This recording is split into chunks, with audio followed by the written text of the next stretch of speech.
All right, so let's do this. Hello, folks. My name's Phil Gallagher. I run Thraben University, a site for legacy death and taxes, and we're going to be playing sort of a sister deck to Death and Taxes today.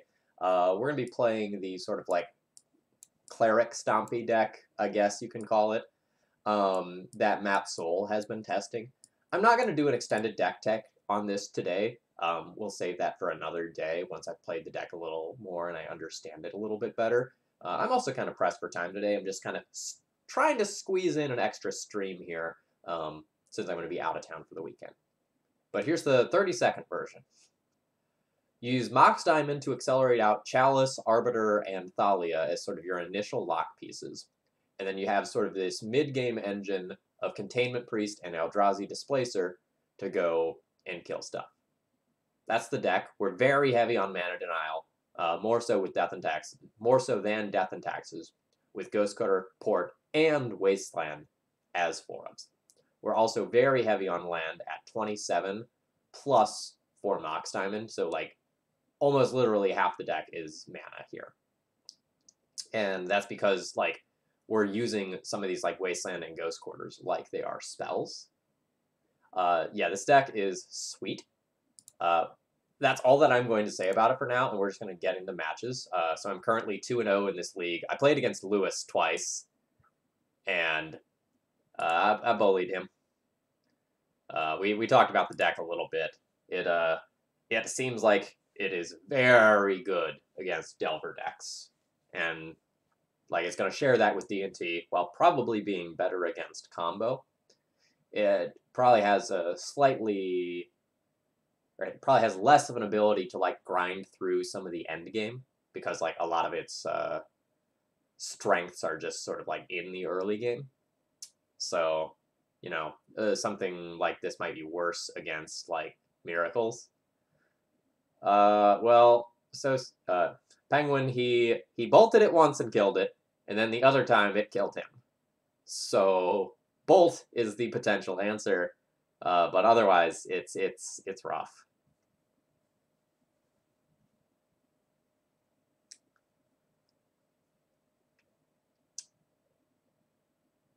I don't normally play this time of day, so I don't know exactly what our queue wait time is going to be like. But this deck's really cool. It can do some disgusting things. Like, this afternoon when I played against Lewis, I wastelanded him, held priority, activated Weathered Wayfarer, searched up another wasteland, wastelanded him. That was awesome. That was so fun. I enjoyed that a lot. Somewhat notably, there's a lot of different creature types in this deck. So, like, Cavern of Souls doesn't necessarily always hit everything. So, like, Cleric will hit, like, Wayfarer, Containment Priest, Arbiter, Pontiff, but it doesn't get everything. So sometimes you have to like put it on other things.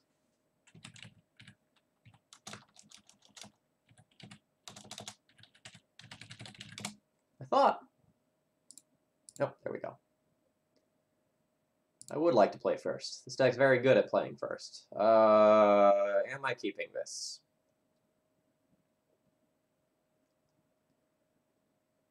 This has really good mana denial.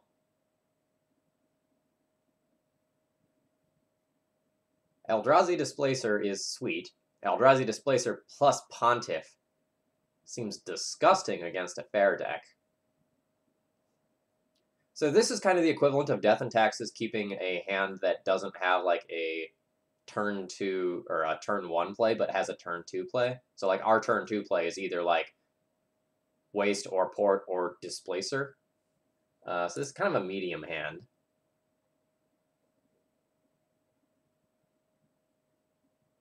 I should maybe mulligan this. I'm actually just like legitimately not sure. I think a hand that can start on a Thalia or an Arbiter is probably better than this, but not Mox Diamond is probably really good on this in this deck. I'm gonna keep this one and see where this goes. No, school wasn't canceled. I just decided to stream immediately when I got home to like get another stream in more so than like I normally would be able to do. Because I'm not going to be around over the weekend. I'm going to Greensboro.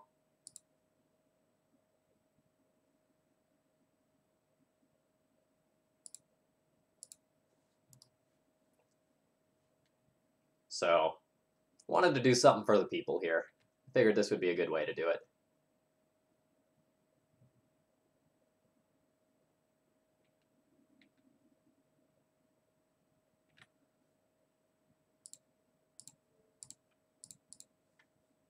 The age-old, tap the fetch land, make them fetch.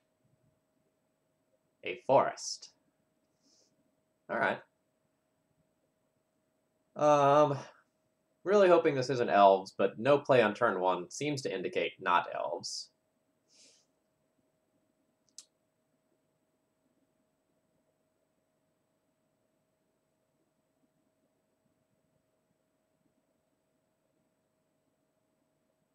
So I could just port them this turn, like port them off of that forest. But it's probably just better to play Thalia. In the absence of knowing what my opponent is doing, Thalia is probably just the better play. And then next turn I can potentially like waste and then port the forest while attacking with Thalia.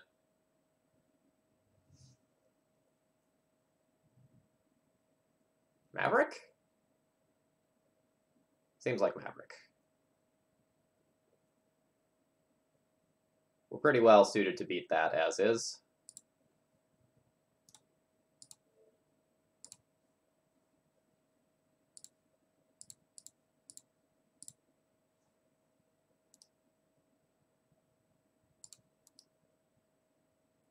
This Eldrazi's Placer Pontiff combo every turn for the rest of the game is probably going to be really cool. Ooh, and my opponent doesn't have mana. We're done with this game. This one's over.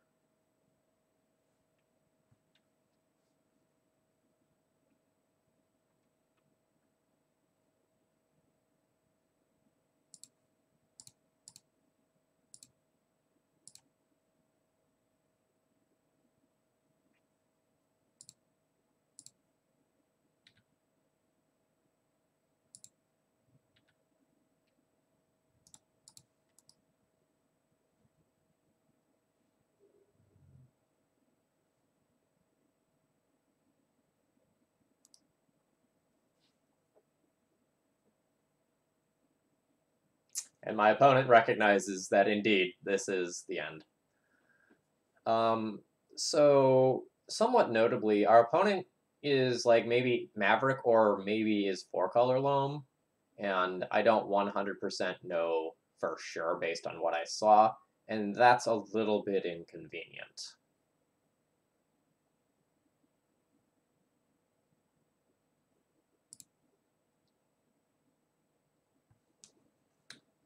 Because, like, I would attack the two decks very, very differently.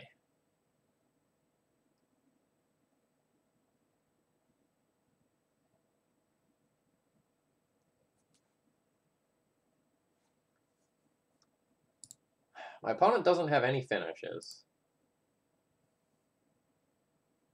I wonder if I should just board for Loam, because I'm more scared of Loam as a deck than I am Maverick.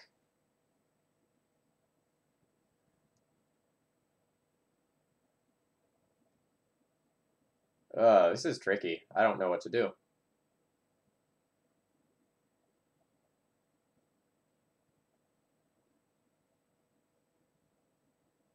I'm probably going to be like 50% to just have like boarded wrong. So maybe I should just like board overlap cards and play something that's kind of medium. So like I'd play Spyglass in both. I'd probably play Relic Warder in both.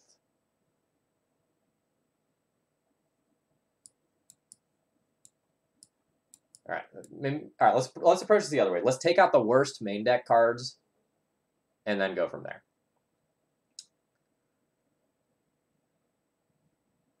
So like the Chalices for sure can come out. The Pontiff's great against Maverick, but pretty bad against Loam. Similarly, like Prelate's great against one, bad against the other. The Thalias are kind of in a weird situation.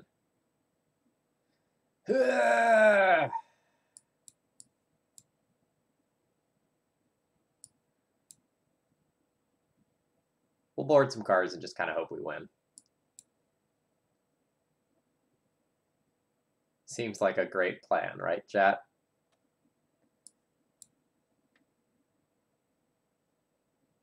No idea really how to board for this, not being entirely sure what my opponent is doing. We'll whack submit with this and see where it goes, and then adjust. Yeah, the Gisela was really good earlier. I played a couple of games versus Lewis. I will keep this. Kind of a medium power level hand, but Weathered Wayfarer is very good. All right, so we were playing against Loam. It's not 100% sure.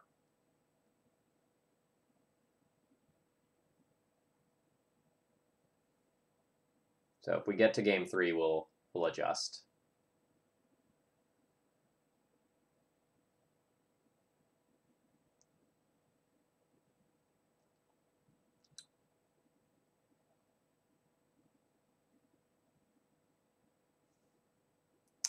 All right.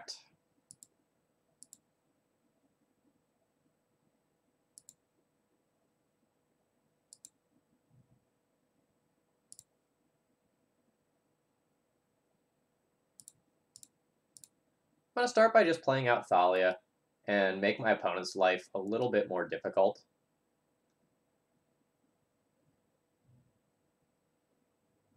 Like now, if they want to cast the Loam to get a bunch of these back, it just takes their entire turn. They don't get to do anything else. That is a big boy.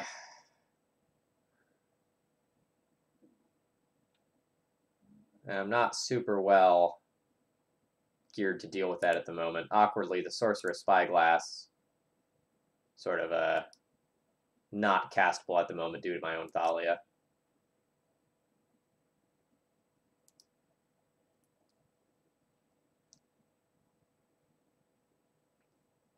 The Cycling Land's rough.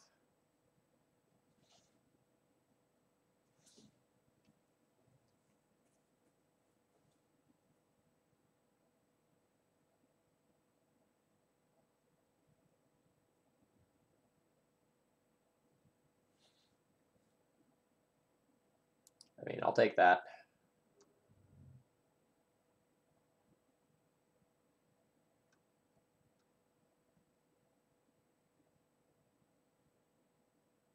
Sure. Jailer's good, but I'm just going to die to 2 night hits before that happens, in all likelihood. Let's get a little information about their hand. Vraska, I suppose, is good to know about.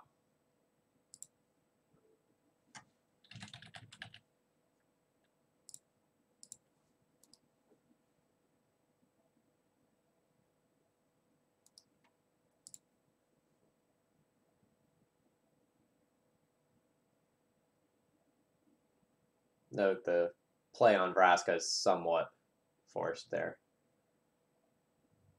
Opponent just took 3 lands. Just a little interesting to me.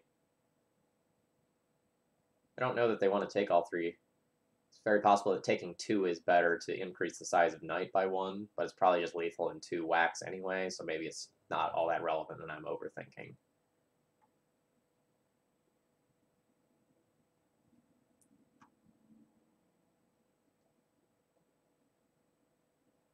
Yeah, I don't think they're keeping careful enough of an eye on the size of their Knight. I'm going to go ahead and concede here.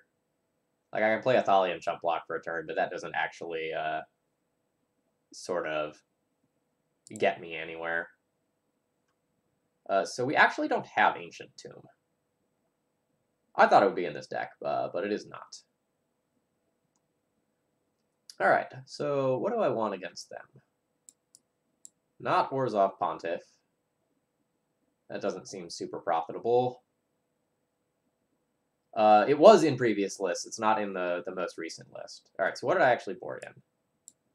So I boarded in Relic Order, Spyglass, Prelate, Swords. So I don't want Chalices. I don't want Pontiff. Kambal's kind of medium. Fairies are kind of medium, but will probably come in to stop a Loam or a Punishing Fire. Thalias are okay. Ratchet Bombs are playable. Like, they can deal with Planeswalkers and, like, Moxen and stuff, but, like, not optimal. So out of this mess, what don't I want? The Containment Priest Displacer combo is probably kind of medium here. Like, there's Bobs and Knights to get rid of, but hopefully, like, the Fiend Hunters can do that. I'll probably keep the Swords of Plowshares. I'll probably trim on some amount of this stuff. So, like, maybe I'll trim a Containment Priest. And I'm not sure about these Ratchet Bombs. Like, they're a flexible answer. But I think I'm planning on just, like, being the aggro deck and trying to kill my opponent and having, like, the Spyglasses to go and deal with the Planeswalkers. So I think I'm going to want to run something close-ish to this.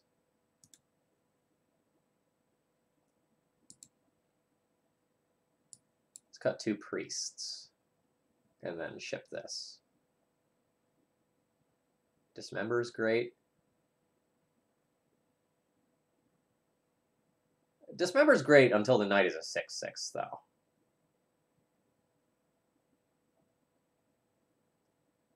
So I think I'd be willing to give them a few points of life in order to make sure that just, like, the absolutely huge knight doesn't blank my removal spell. Clear mulligan.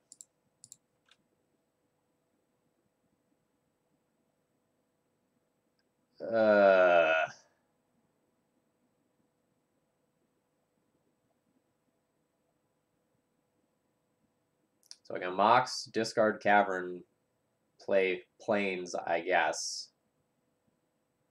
And I can Fiend Hunter or Relic Warder on the next turn. This is not a good hand. I'm trying to decide if going to 5 is better.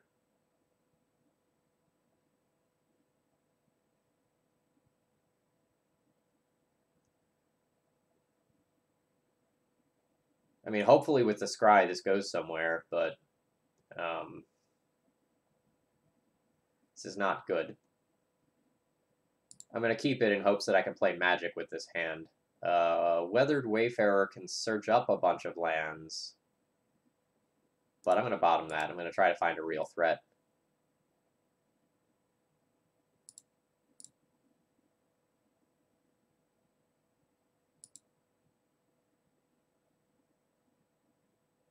I'm just going to go ahead and play my Plains and pass here. I could play out the port to, like, try to tap down a fetch land or something like that, but there's probably limited utility there, so I'm just going to take the stability.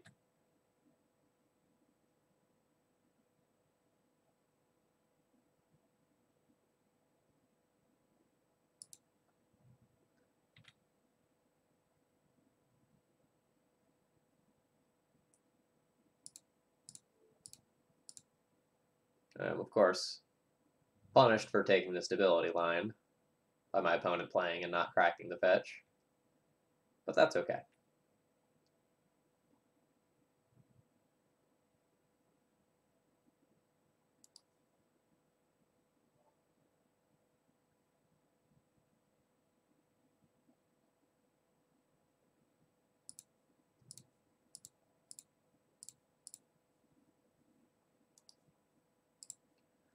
Configure, thank you very much for your continued support. 7 months is a long time. Thank you.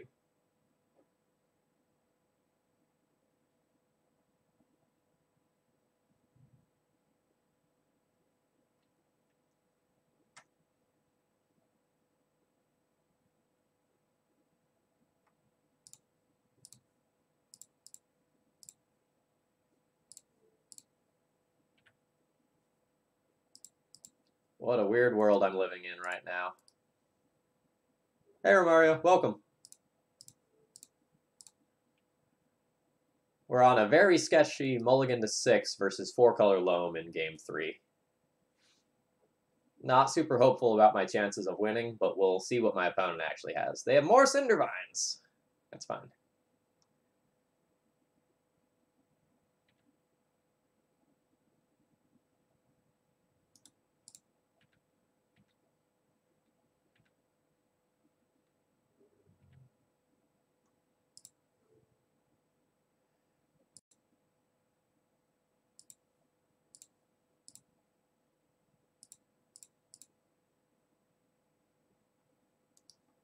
Yeah, Displacer is indeed gas.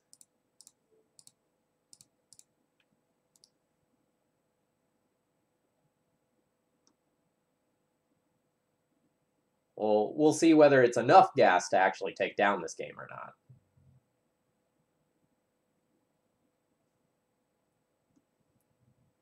I don't know that the Mox is better than just leaving Cindervines on the table when, like, I have this many creatures already.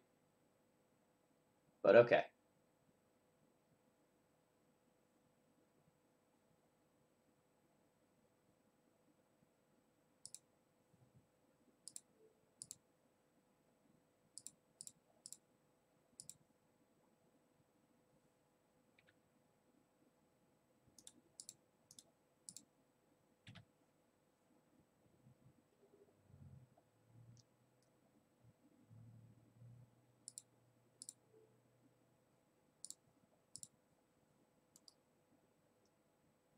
Unfortunately, I've boarded out 2 priests, but yeah, priest would be super saucy here.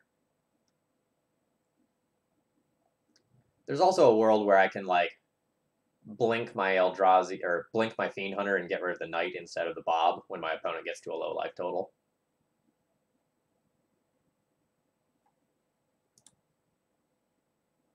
Alright, Vraska's kind of annoying here.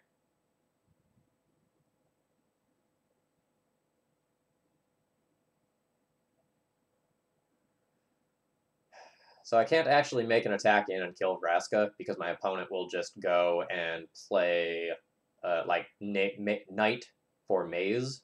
So I actually can't kill this here. I just need to pass the turn.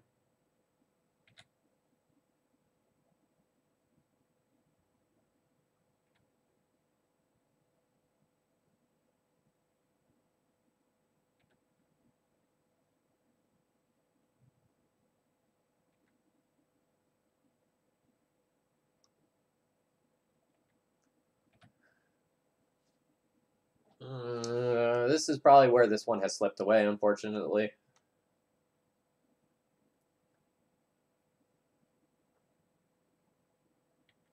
Definitely now. We mulled a bad 7.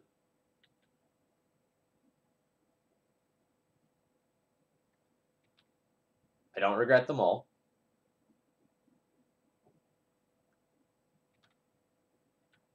I don't know that I...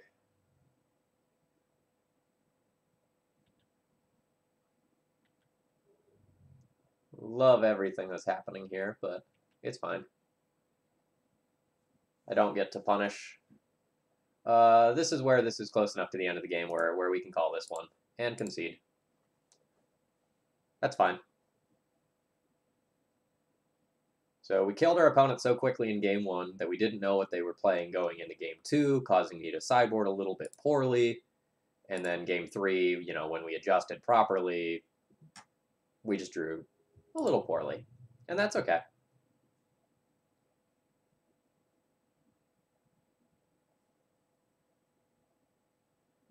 Oh, we're going to play against Slivers. This is not a good hand against Slivers at Mulligan. This is a much better hand against Slivers. So what am I doing with this? The plan is, like, assemble Containment Priest, Eldrazi Displacer.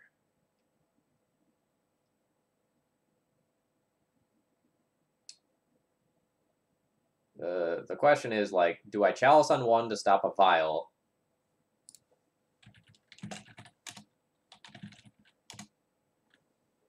Or do I just, like, play the Weathered Wayfarer out on 1?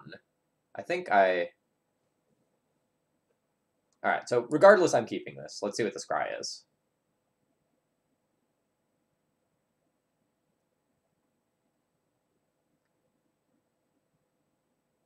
I'm going to need to bottom that.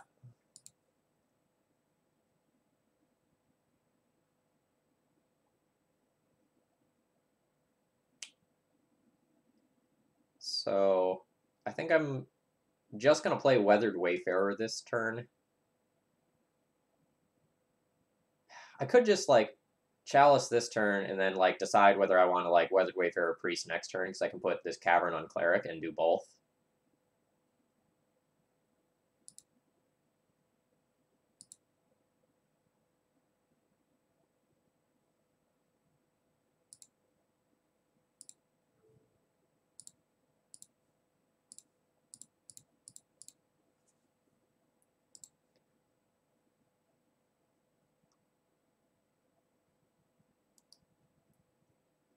something like kind of awkward about this is I kind of like stop the bile side of the equation twice.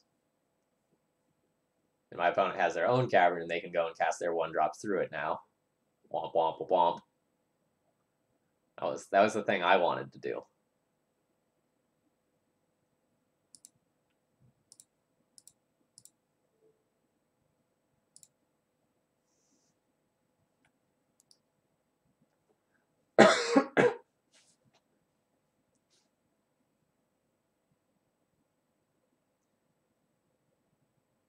I wonder how many games of Magic have been played where, like, both players ignore the Chalice in play due to their respective caverns.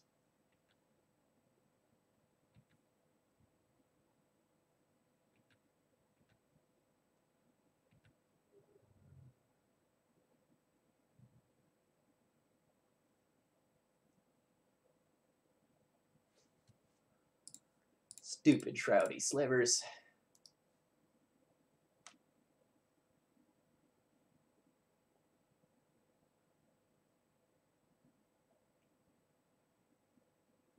So if I play this port, I'm further away from activating Weathered Wayfarer.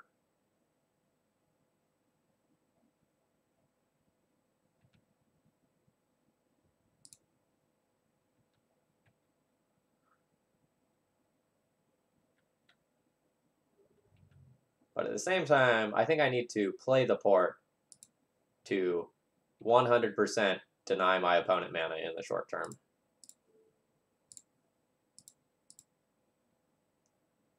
This also means that they can't cast the 1-drops uncounterably through Chalice. So for the Stompy Mirror, in game 1, the person who wins is the person who draws fewer of the lock pieces and more of the win conditions. That's like kind of how the Stompy Mirrors end up going.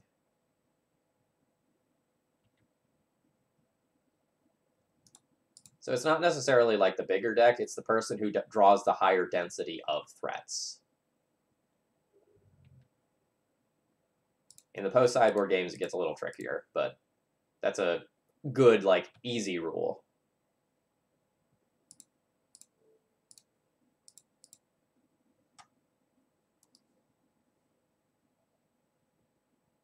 But if it's, like, different Stompy decks, you know, favoring the bigger one, which is probably going to be the one with more win conditions, is probably correct.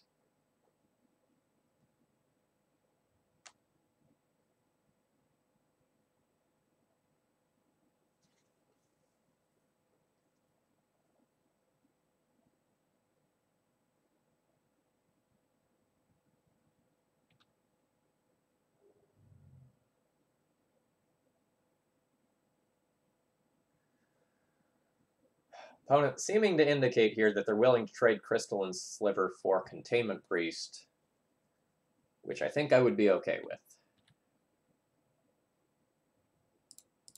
Again, every sliver you take off the table matters. Ooh, no, they just didn't want the Weathered Wayfarer to attack. Well, that's fine, too. Legacy All-Star Shambling Vent coming to play here.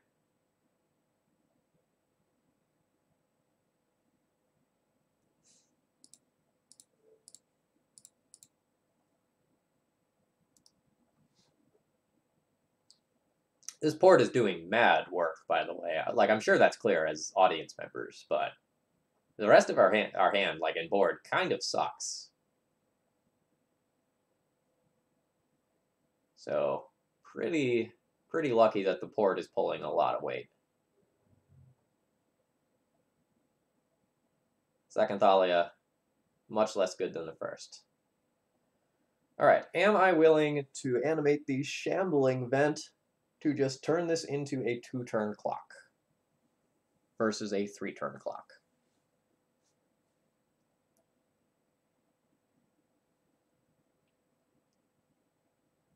I don't think so. I think just porting them is so much better.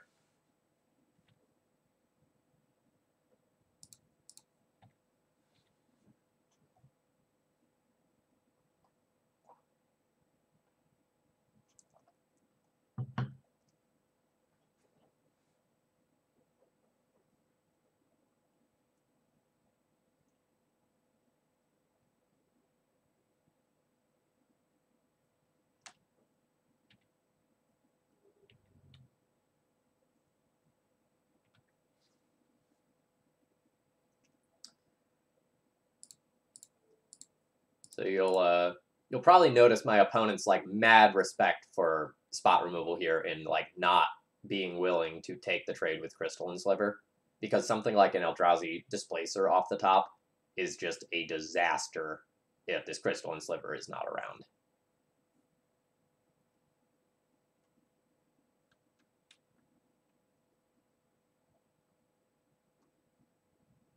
Oh snap, Dr. Bill, thank you very much.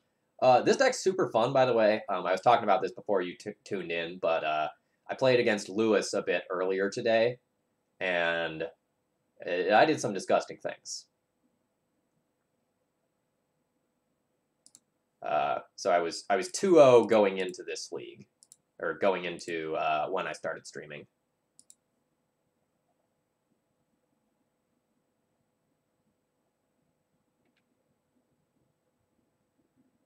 So I'm pretty tempted to just like swing everything here because I guess I don't need to swing the Weathered Wayfarer. Like that would just be throwing it away, and my opponent could chump block with a Gale Rider, or just like take 2 of my threats off the board. Just swinging with the bigger ones is probably fine.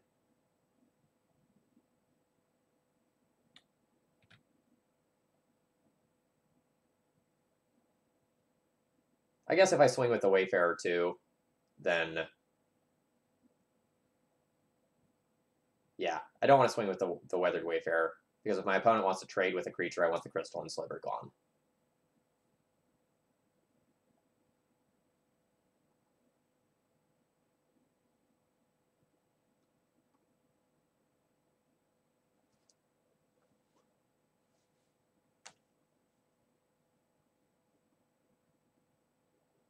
So I don't really know how consistent this deck is going to be, but it can do some really powerful things.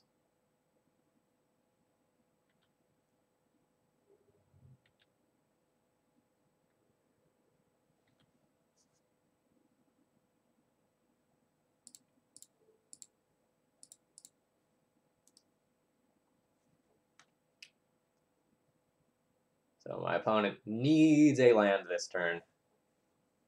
And they got a little unlucky here. I'm not going to lie to you. Our port did absolutely disgusting things to them. All right. So let's kind of like work this. Well, now, all right. So I want Pontiff. I want Jitte. I want Fiend Hunter. Ratchet Bomb seems great.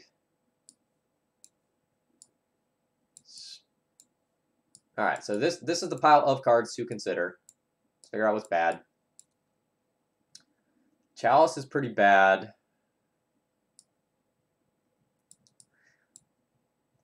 Thalia is pretty weak. Is my opponent actually searching libraries? There is like the sliver cycling one, but probably not actually doing very much searching. So Arbiter's also probably pretty bad. So I'm gonna have to keep some of that, even if I board in all this stuff.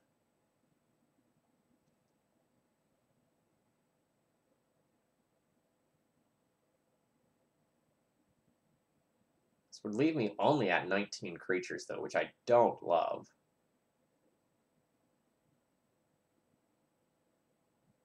Could be overboarding here, and I just like need to leave in like some amount of those bodies on the other side of the table. Of the stuff over here, I think Sorcerous Spyglass is the shakiest, because it's largely for Ether Vial. There's a handful of annoying slivers with activated abilities, but like some of those like cost life, for example, so they can't do them forever. So maybe I should just like leave in my cats for the synergy with Ghost Quarter and call this good. I could do like a 2-2 split, but sure, Thalia is good with Jitte, but in this deck, Jitte is just a one-of with no way to tutor for it. There's not Stoneforge Mystics or anything like that, so I don't think I want to like make those sideboarding decisions based on like, oh, it's synergy with this one-of that I can't tutor. Honestly, like literally any body plus Jitte is great in this matchup, so I think I'm going to whack submit like this.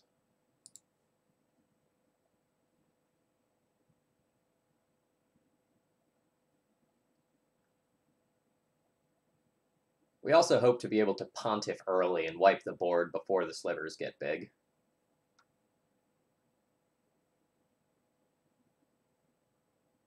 This is a hand that I will keep. Objectively speaking, in terms of power level, it's medium.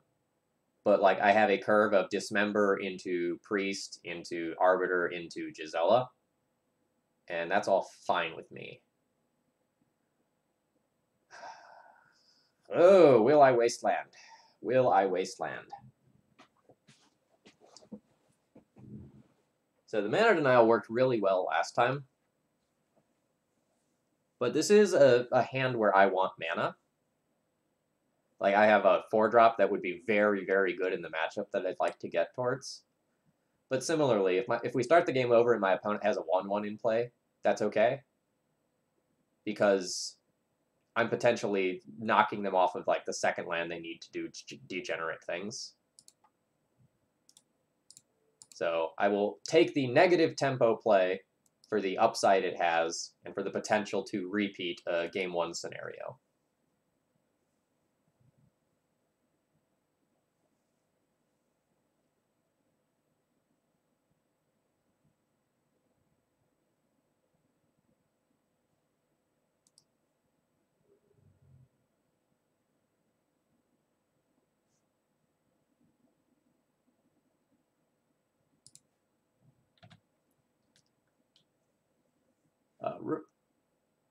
The raid did indeed work. Thank you very much. I appreciate your support. Hello, everyone who's, yeah, I know, Gisela, right? It's great. So thank you, everyone who's tuning in. Hello, my name is Phil Gallagher. I run Thraben University. Today we are playing with sort of the Cleric Stompy deck. We are currently 2-1 in this league. I hate paying for Dismember online. It's like impossible. Black. Life. Life. No!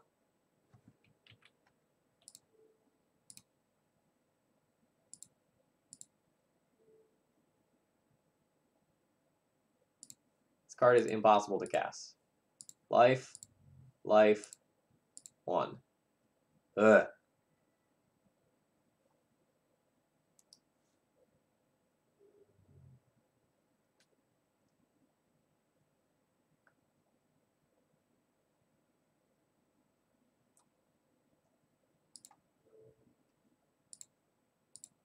Well, I'm glad to be your first raid. Thank you for that. I appreciate the support.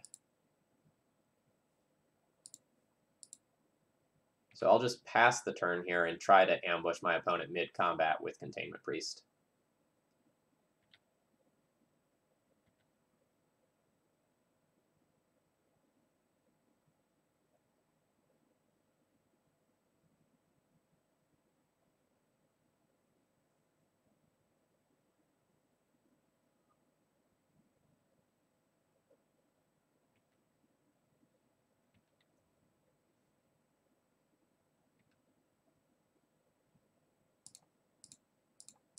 My opponent respects the Containment Priest, does not make the attack.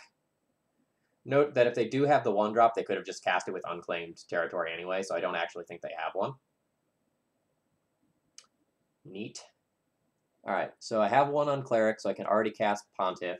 So I can put this second one on Angel or Horror, but I will wait. So black, white, 1. Here we go.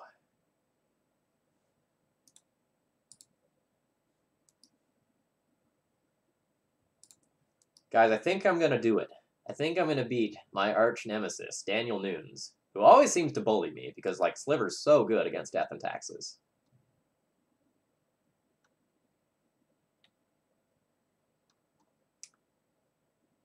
So I could just port them, but if they just start drawing lands and start dumping creatures into play, I'd rather have a board. My plan for winning this game just involves turning Gisela sideways. Like, that is my game plan. So I don't think I need to just, like, go to town on the mana base if I can establish aerial supremacy.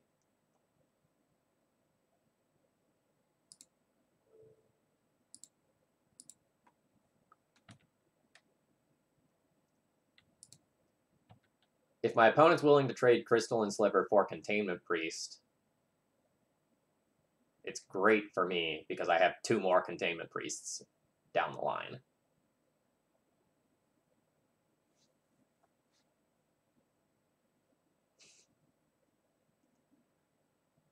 Here's the think about this attack. Yeah, I've got it, don't you worry.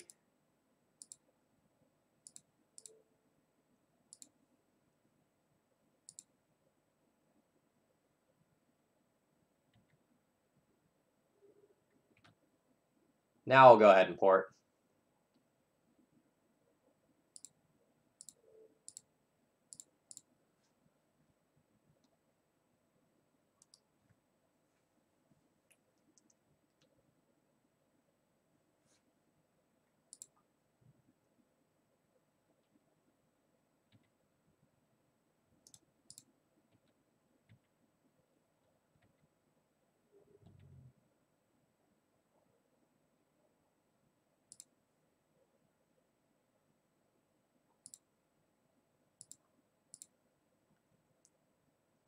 I can turn this into a 3-turn clock just while continuing to port.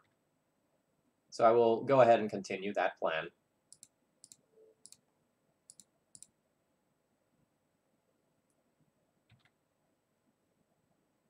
The port plan becomes a lot better once I know my opponent has missed some land drops.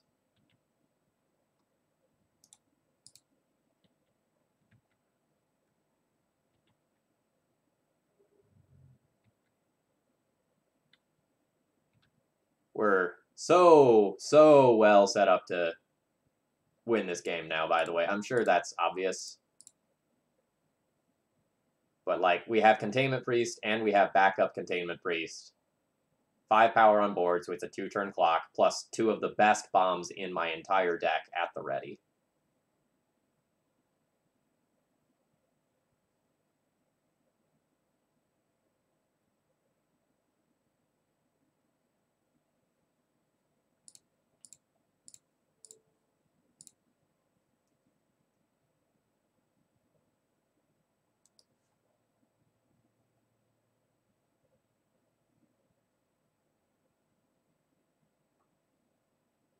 So I was planning on just slamming the Palace Jailer, but this works too.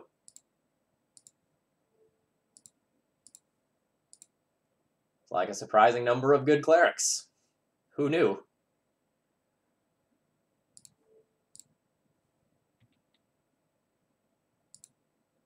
This deck is super fun, by the way. Highly encourage people to give this a try if you enjoy D&T. Because it's the same sort of stuff. Slightly more proactive. Probably slightly worse endgame. But as you can see here, we're just doing monstrous things.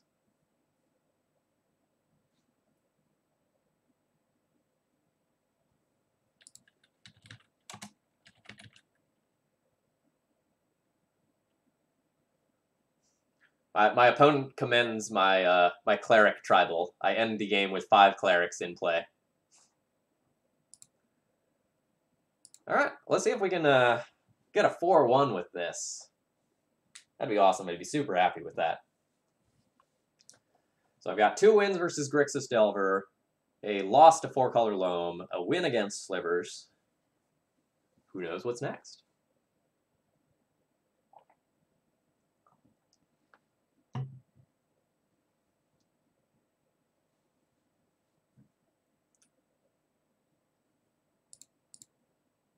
Yeah, so the deck list is on screen on the Cardboard Live extension if you click on the left-hand side. But yeah, to just kind of like quickly go over the list for those of you that came in with the raid. We're like a Thalia, Chalice, Arbiter deck for our lock pieces. Then we have a mid-range game plan of Containment Priest and Eldrazi Displacer. And we're very heavy on Mana Denial with Ghost Quarter, Port, and Wastelands. So, like, we're ready to put on the hate. A whopping 31 mana sources in the deck because we're very aggressively trading away like our lands for my opponent's lands.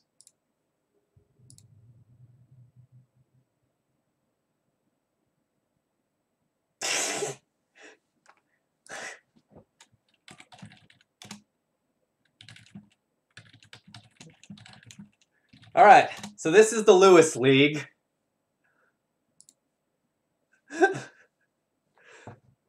So we're playing against Delver. I'm on the play.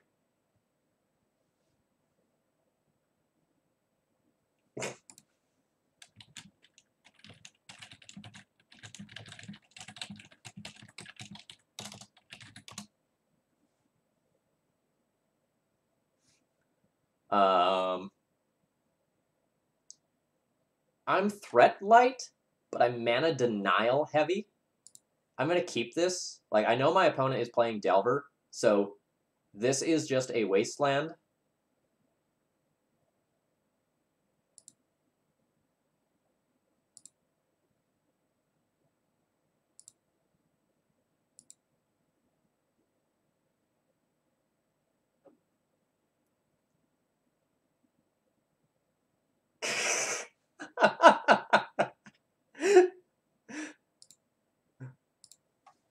He says that I will be Lewis and O in this league.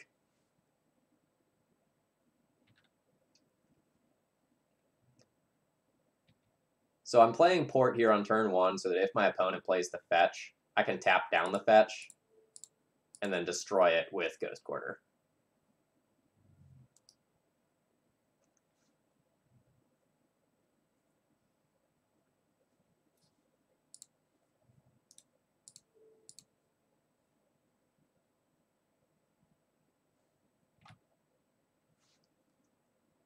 So the nice thing about keeping a mana denial hand like the one that I kept is that I have plenty of time to draw into good cards.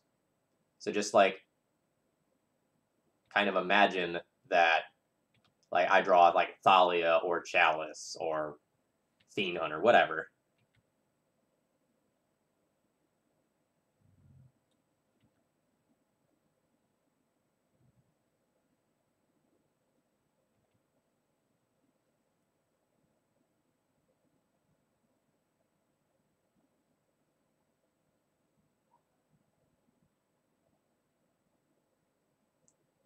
All right, no shuffle with the Ponder there. See, this is what I'm talking about. This is what I wanted.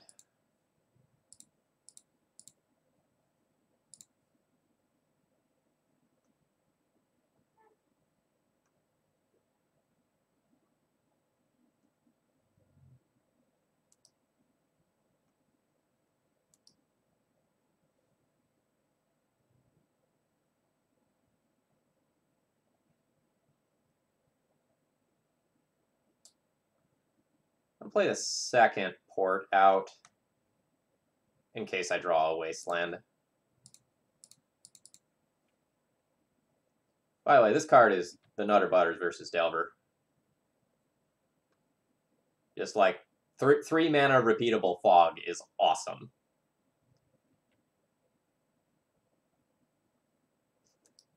Yeah, immediate Lightning Bolt. Cannot wait around. All right, we've got a Daze over there. Not all that scary. We're going to be playing around that for the rest of the game pretty easily on multiple levels. Do I want to put this on Eldrazi? Not really. I'd rather put it on a different tribe. I don't actually have that many Eldrazi left. Like, there's 2 Eldrazi left in the deck after this one. My opponent has, like, double Daze or something like that. I'm fine with this. Yep. I'm fine with that getting forced.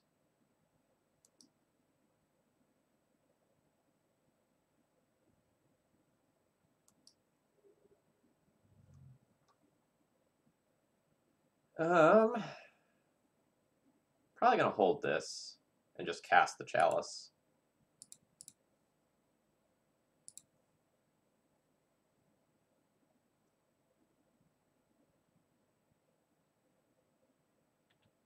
Fair.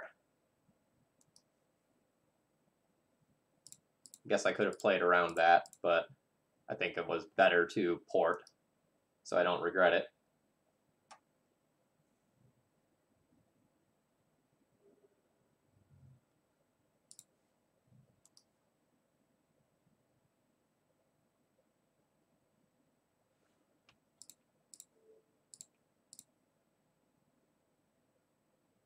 tap in the fetch here so that they don't like effectively get to use it to scry with the Delver.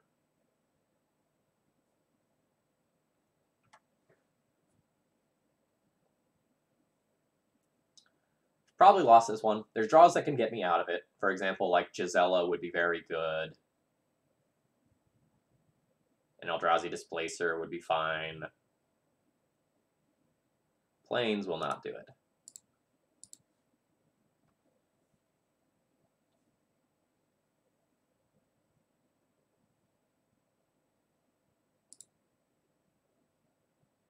Alright, so I like Pontiff, Cabal seems fine, Prelate seems fine, Fiend Hunter seems fine, like Jitte, probably play Ratchet Bomb, as well as Swords to Plowshares. So this is probably what I'm looking at. Probably won't go the Leonin Arbiter route in this matchup. Like, the Ghost Quarters are already strip mines, so I don't really need this effect in addition. This is just a 2/2. So, like, it's fine not having these. Probably cut the Palace Jailer because my opponent can go wide with Young Pyromancer or potentially have True Name Nemesis to sort of deal with it.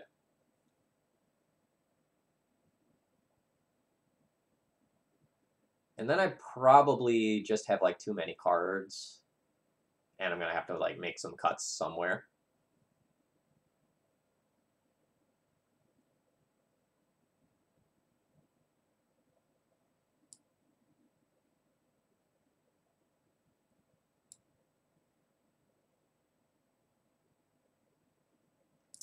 Maybe I don't want to play Cabal despite the fact that it is life gain.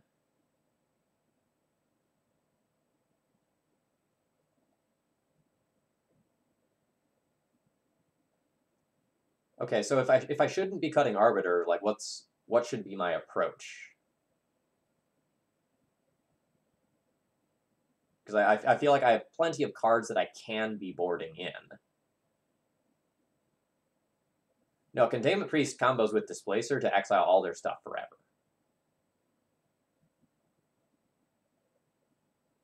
Maybe I'm going 1 too deep on the Pontiffs. And maybe I should only play like 1 Ratchet Bomb.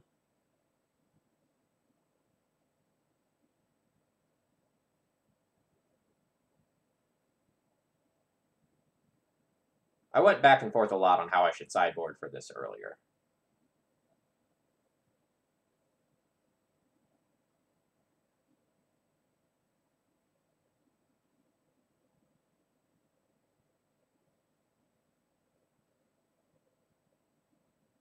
Cut Priest and Wayfarer. All right.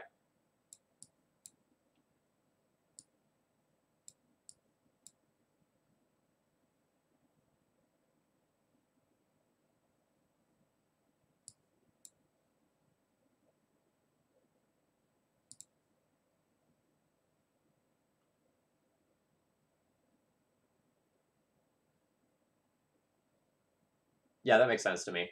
I had a game earlier against Lewis where I got to go like Wasteland opponent, hold priority, activate, and like get another Wasteland, and it was just disgusting. We have a very fair but good hand. We get to curve Thalia into Sanctum Prelate, which is very annoying.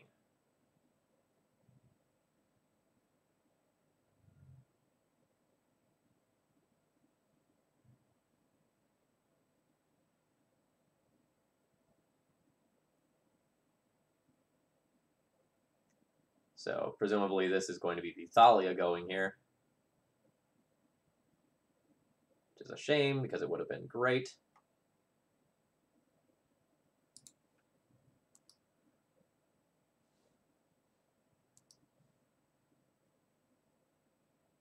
And Cabal or Pontiff over Prelate. That's reasonable. I can totally see that.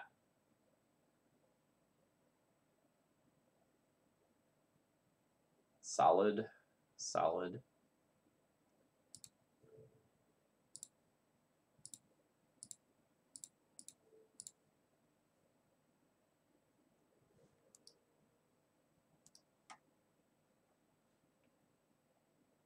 Note, I'm playing a cavern out a little bit preemptively because I don't want to necessarily let my opponent know that I drew the Caracas there. Alright, so interesting turn. I can either just, like, slam my Prelate and make them answer it, or I can just Swords the Delver now.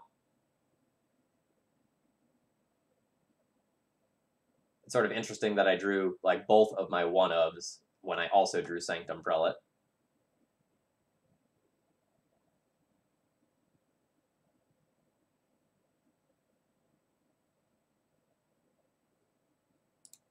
I think I can probably race the Delver, or force them to, like, Upbraid or something like that. And if worse comes to worse, I can just Eldrazi Displacer, blink my Sanctum Prelate, and then cast my Swords to Plowshares.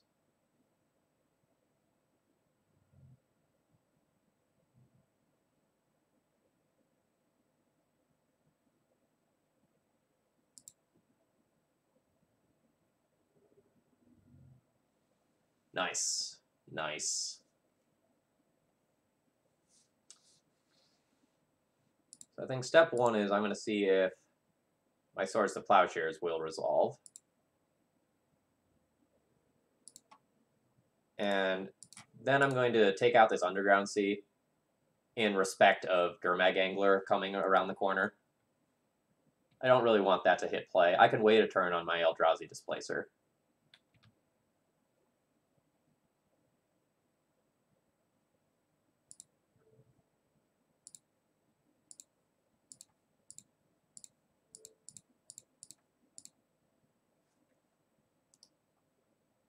Now, it's possible that this will just get immediately bolted and I'll be sad, but again, that's fine. With another mana source, I can just start, like, Shambling Vent getting in there.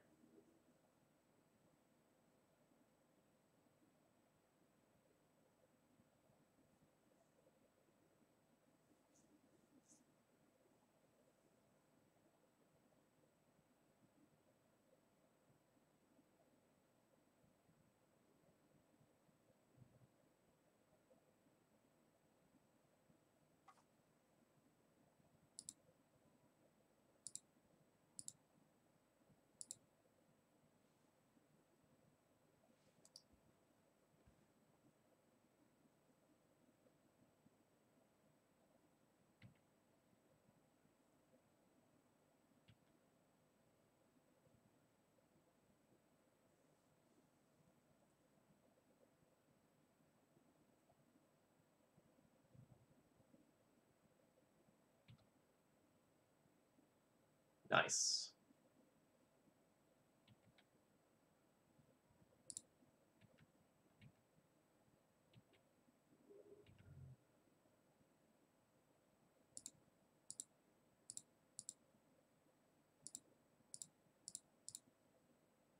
There's a world where I wait to play this and, like, play it around, like, Daze and Bolt, but I think I'm okay jamming. The upside is just so huge if it happens to stick.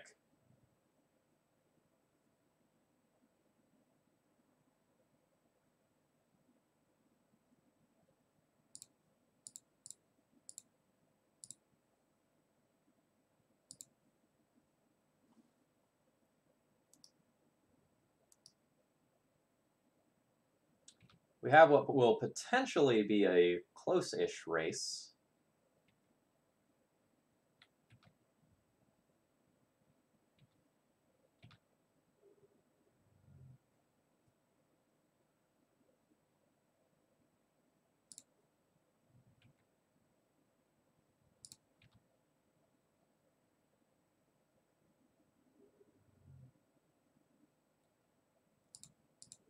It's currently a little bit unclear how many real cards my opponent has versus, like, how many cards this Chalice is just shutting off.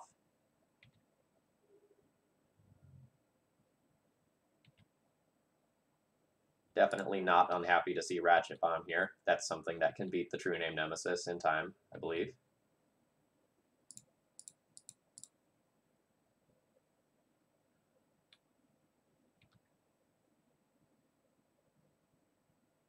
No, didn't have to like port down the volcanic island this time to play around Spell Snare because like I have the Chalice on 1 that already takes care of that.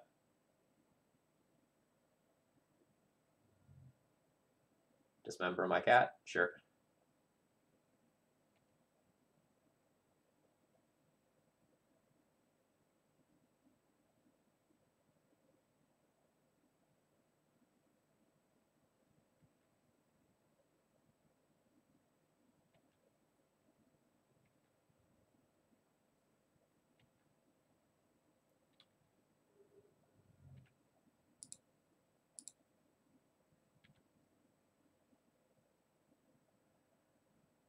That'll just hold now.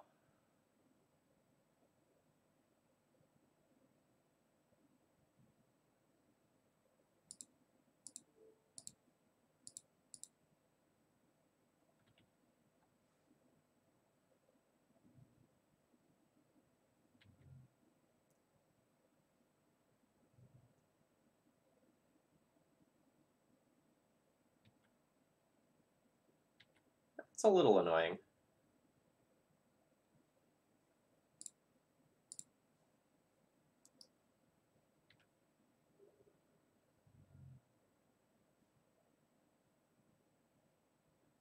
So I'm going to get hit for 5 and go to 2. If I just let things go as they stand.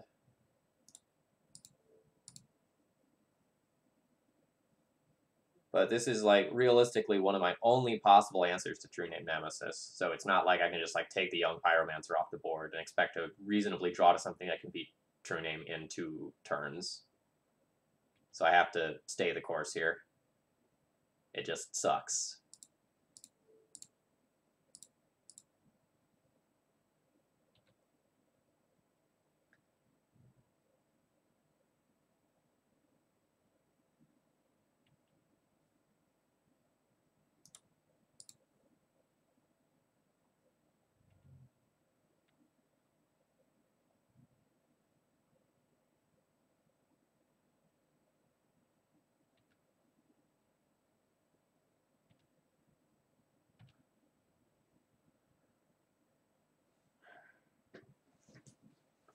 All right, I'm going to think for a second.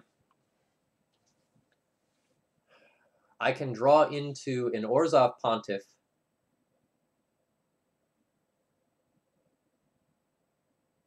If I take 5, I go to 2. I could just take 3, go to 4.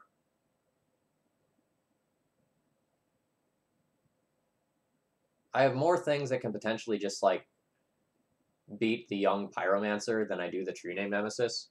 Like, if I just draw something like a Fiend Hunter or Palace Jailer, for example, I can take out the Young Pyro and then, like, potentially, like, block or clean up the elementals some other way.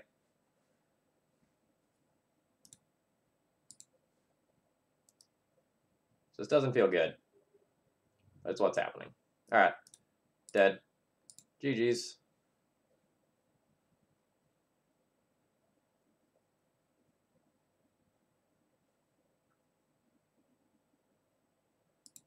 All right.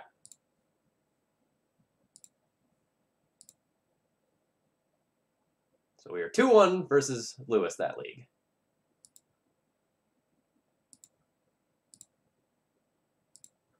These games go quick. I probably need to stop somewhere between 6 and 6:30 when my roommate gets home, but that probably gives me between like 40 minutes and an hour and 10 minutes. So we can probably get most of another league done. These games go very quick.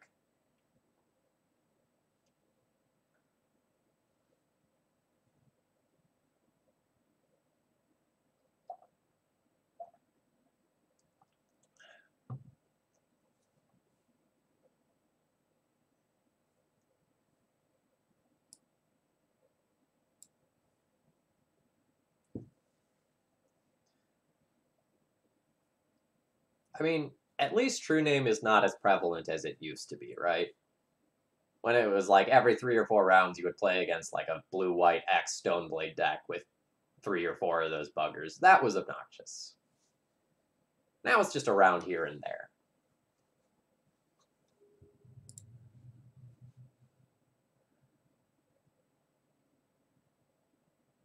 Alright, my opponent was last seen on Ant. And I get to turn 1 Chalice. So we'll whack the keep button there.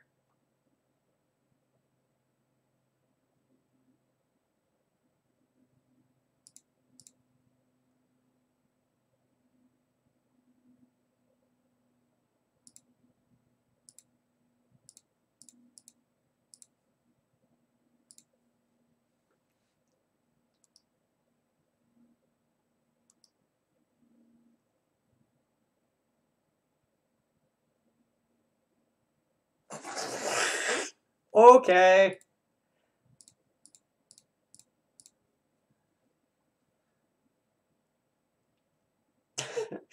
Opponent had enough of that already. Wait, why does 1 play Clerics? Pause. Nice. This is why 1 plays Clerics. Mats, what do you personally call this deck?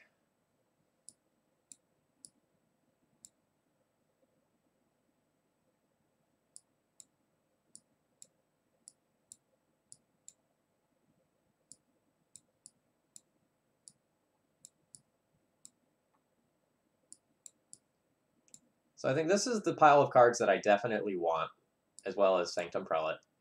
And very kind of loose, but I can totally consider. I just need to like see how many cards I have to pull out. So for example, like Jailer and Gisela are very slow. Dismember is like a removal spell that I don't really need. Fiend Hunter is a 1/3 with no other relevant text. Containment Priest is pretty weak as well. Like, it's just a 2/2 with Flash.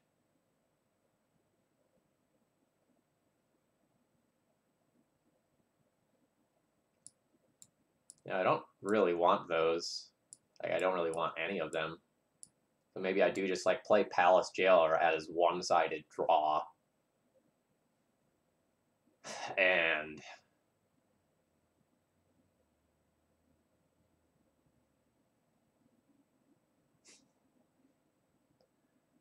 Cleric Stompy's not really inaccurate either. Like, as far as Legacy decks go, this is probably like the highest density of Clerics the deck's ever seen. Like, the format's ever seen, rather.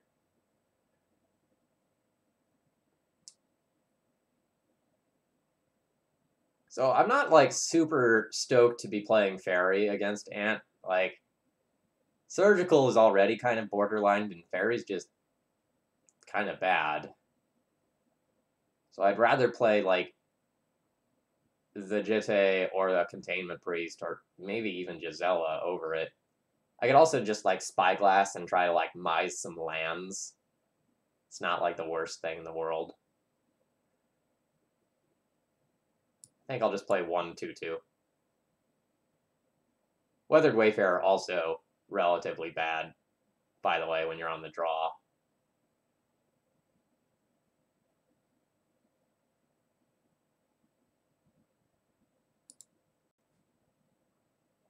I'm not too worried about it. Like, I know I'm talking about, like, some cards that I'm not, like, super happy to be playing. But if you look at, like, the rest of the cards, like, this is a hateful pile of things versus Ant, and I can do them more quickly than D&T normally does. Can't cast anything. So that's a mulligan. This hand is abysmal. So that's a mulligan. This hand is great. That's a keep, and that can go on top.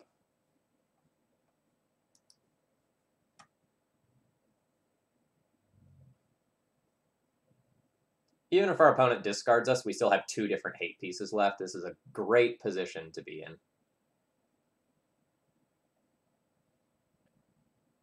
Yeah, I can see Fairy Macabre over Wayfarer. I think both cards are relatively bad.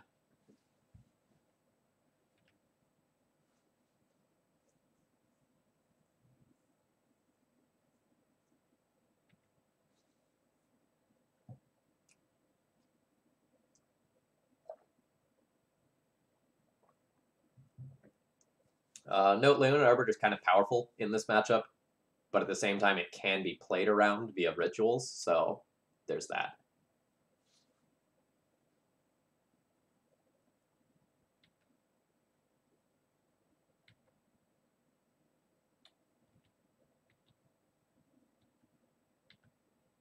Nice, I got another turn.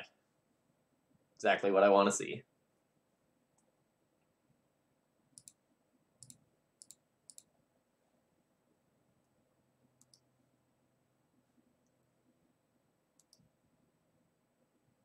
Yeah, this is like a similar reason why D&T can't really play Arbiter either, because like we're a Recruiter and Stoneforge deck. So there's just real tension there.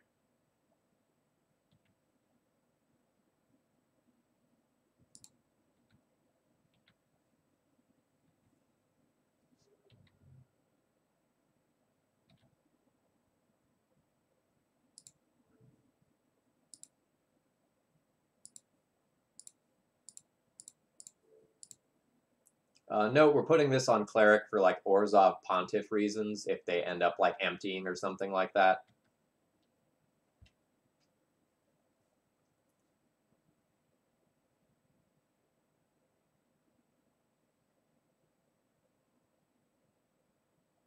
Yeah, I mean, the cat makes tutors considerably worse, and Ant is relatively reliant on those.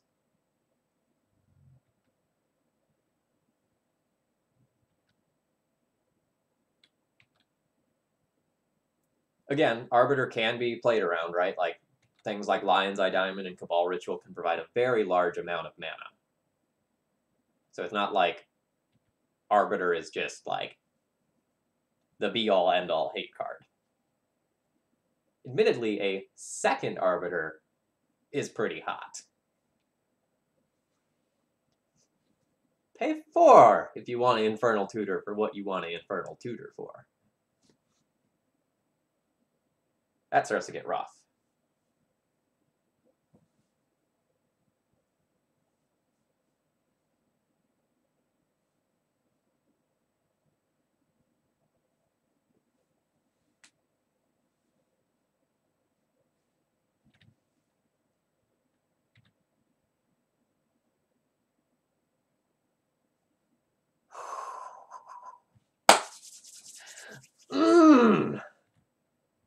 God, that feels so good. So good. This isn't even what I brought this card in for.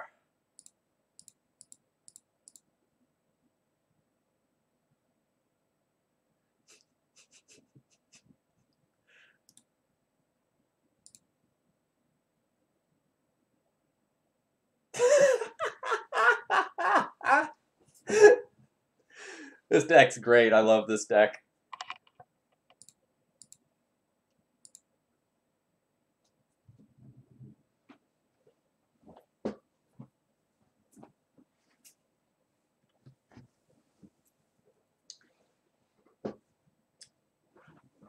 So, like, sort of a staple train of thought for Death and Taxes players is it doesn't really matter how quickly you kill your opponent if your opponent can't actually win the game. And so that's why you're fine just, like, poking for 2 a turn with some of these creatures. Like, the hate pieces that you have in this deck are really powerful. So sometimes something like Chalice of the Void or Arbiter or Thalia just, like, completely locks down the game. Excuse me. So when that happens, just a couple of little love taps is plenty fine to get the job done. You don't need, something like Gurmag Angler, Zombie Fish Boy in order to take down your matches. Speaking of big, stupid things, though, someone posted something really interesting on the source today. I have to look up the name of this card, because I don't remember it. I'd never seen it before. Someone is testing Orzhov Advocist and saying that it is insane.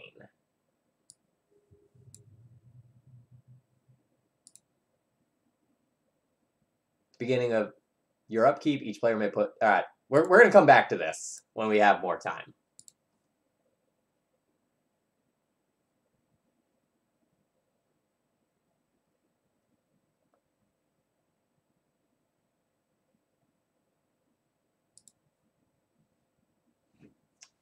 But Orzhov Advocist was some weird tech. Badlands Ether Vial? Goblins? Okay. I assume this is like goblins with Earwig Squad.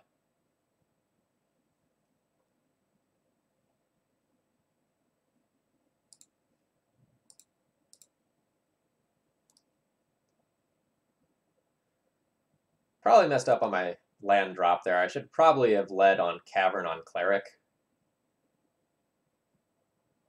So that if my opponent like wastelands me, I can still activate Weathered Wayfarer on my turn. But I was thinking about just like potentially wanting to have some other type for the Cavern so that it could cast the Gisela.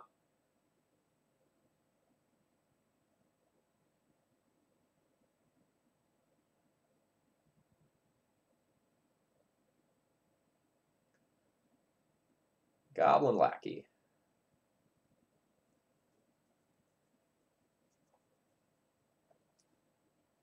So by just putting in...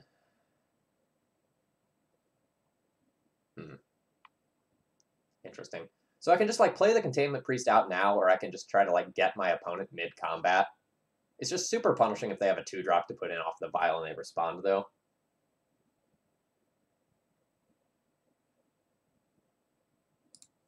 So I'm just going to main phase this. And then, presumably, within a turn or two, sweep up the Lackey with some other cards using Orzhov Pontiff. I don't want to get cute and get punished by trying to extract a little bit more value when I'm already feeling okay about my position.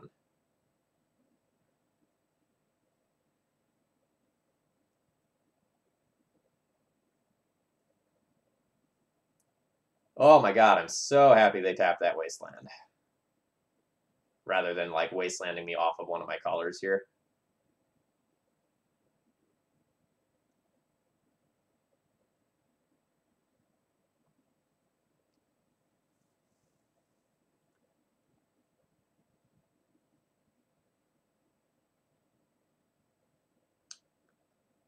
I don't need to just Pontiff yet. I can wait on that. I can just play out Displacer and threaten the Containment Priest Displacer combo. But on the other hand, I can just Wasteland the Wasteland to protect my colored mana and play Wayfarer. Then if my opponent makes a land drop, I just have like Wayfarer online.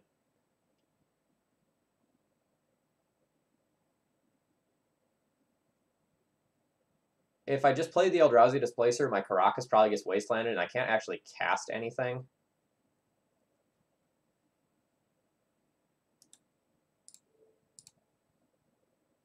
I think I'm going to go for this line.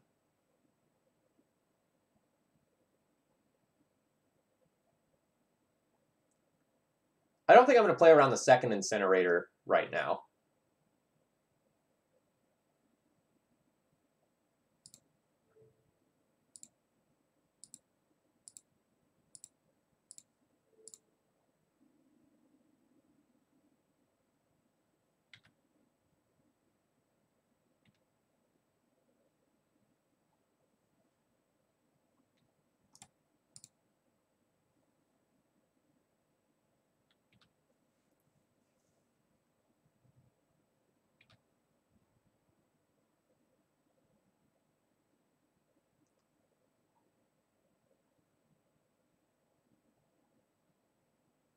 So I have lines available to me. I think I'm just going to extract value out of my Weathered Wayfarer right now. My opponent's not really doing anything.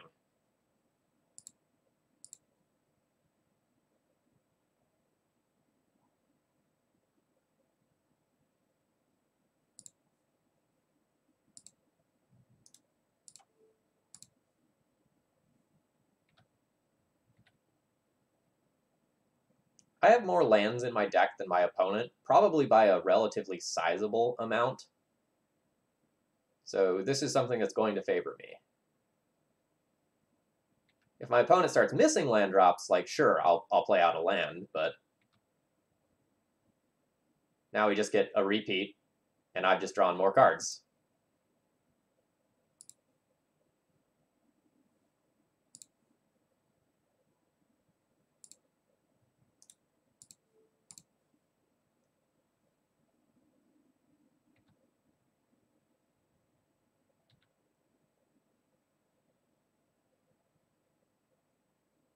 Yeah, if Goblin plays 23, I have 27 plus 4 Moxen.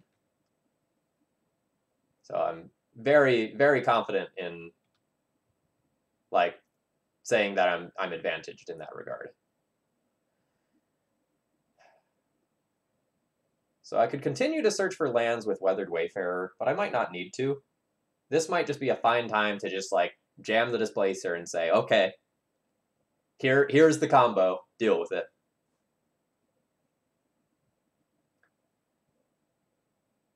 But if I just continue to just activating the Weathered Wayfarer again just would mean that I can hit the next land drop for Gisela too.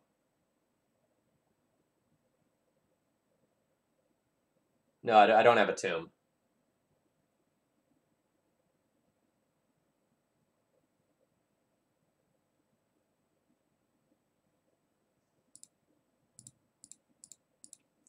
I'll give up some value here. Cast the Displacer.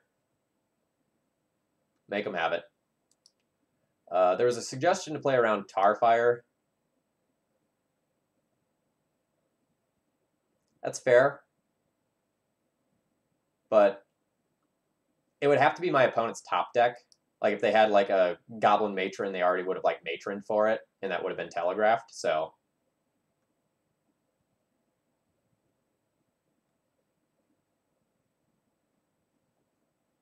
all right, is this enough things where I'll cast the Pontiff? I just take the 2-for-1 and then threaten blinking that every turn forever. It would also just let me attack.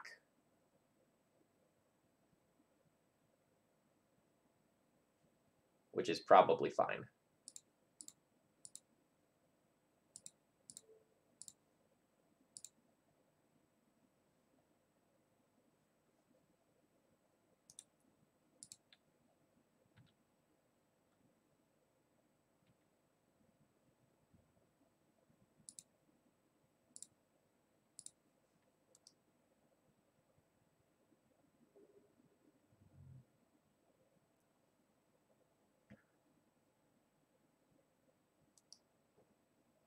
Kudos here to our opponent for like playing this one out and trying to find lines that can win.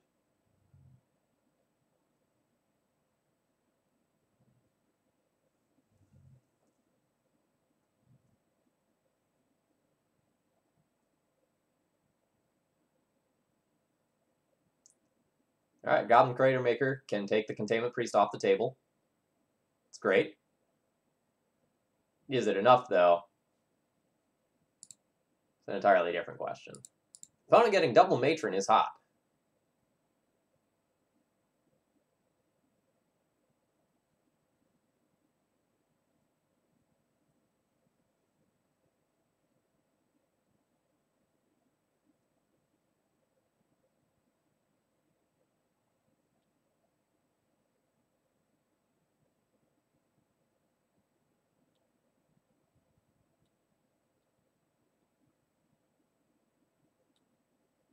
Do I want to haunt anything? No, I don't think so. I think I just take the 5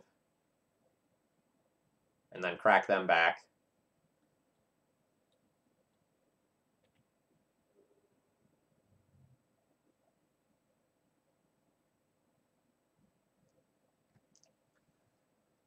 So I can hit for 5, put them to 7.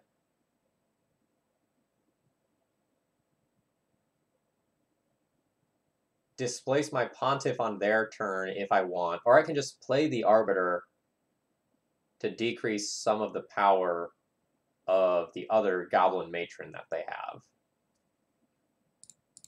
So what is their Matron going to do? So their Matron could go and get something like Kiki Jiki if they take the other Vial to 5. Or Krenko, or a Lord.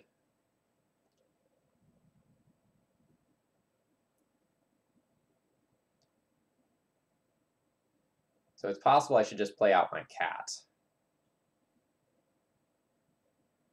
And try to force them to Gen Palm that rather than one of my other creatures.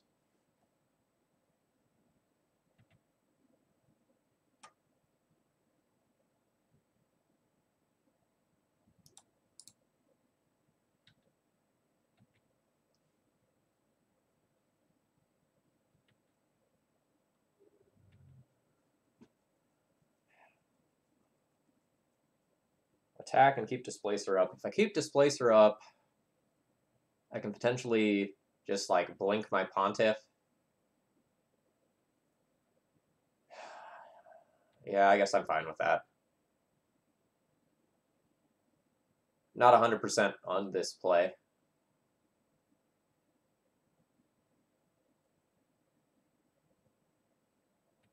Yeah, a 5 indicates the Kiki Jiki I was kind of worried about.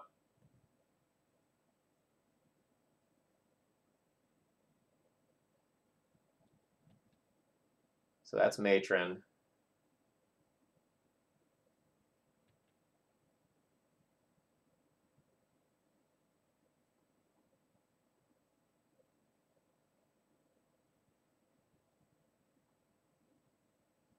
I think I'm going to need my opponent to mess up here.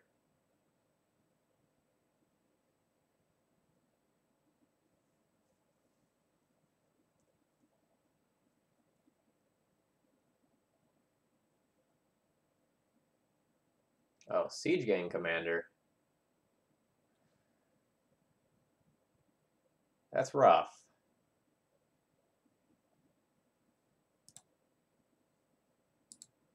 So I can try to Eldrazi Displacer, Blink Orzhov Pontiff right now. They'll cycle the Gem Palm Incinerator and kill it. But otherwise, for the cost of just one Goblin, they get to do the same thing.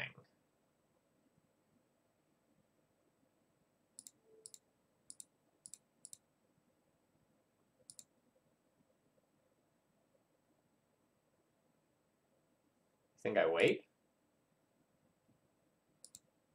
Just, like, hope they mess up?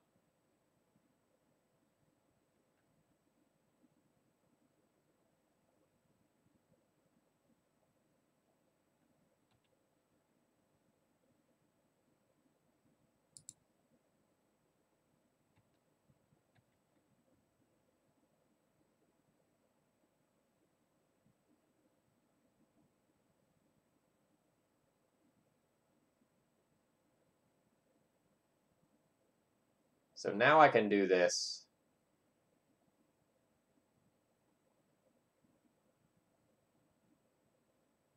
Force them to do something, then try to haunt something with Orzhov Pontiff that I can then let die.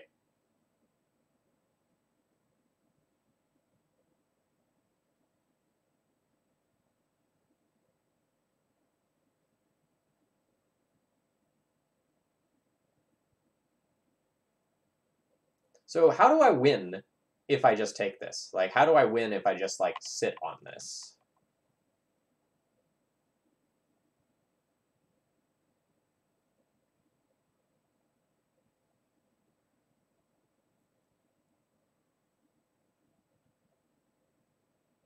Because if I cast anything, I'm going to lose the ability to blink the Pontiff and give my opponent a chance where they can snipe it.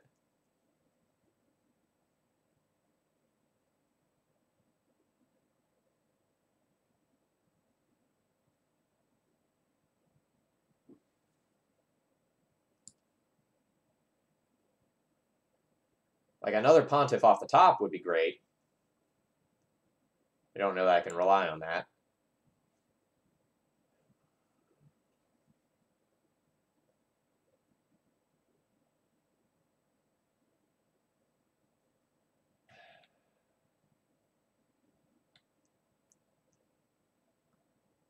All right, play towards opponent messing up. That's fair.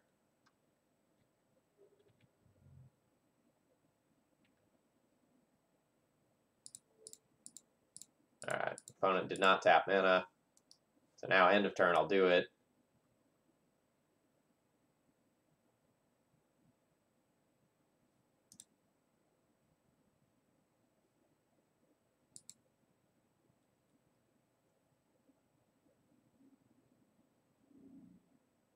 I have to exile it, haunting target creature.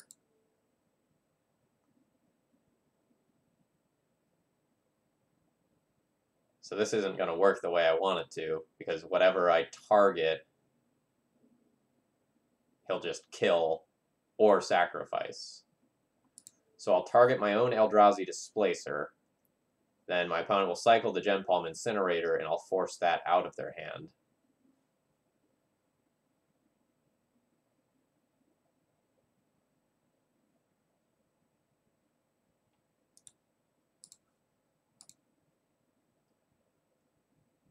All right, maybe I needed to be more aggressive at closing that one out.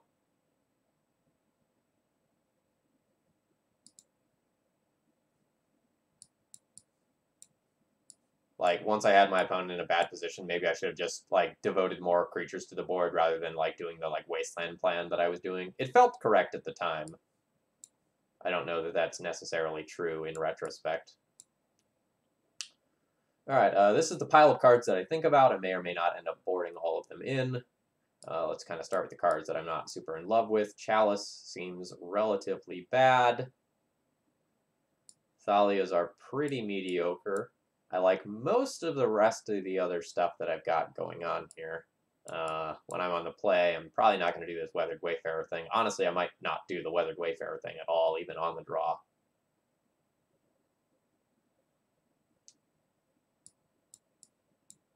So, how many bodies does this leave me with? This leaves me with 21 bodies, which is a touch light. But I think it's probably okay.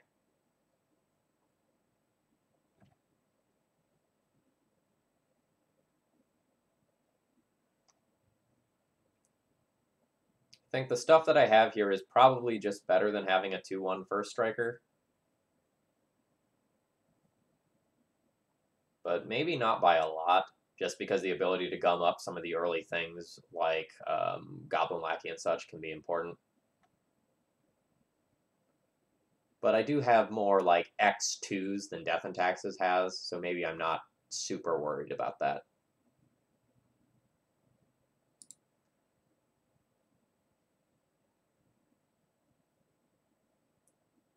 There's also a world where like I trim a couple of mana sources in order to like just play a couple of more creatures. That's no good.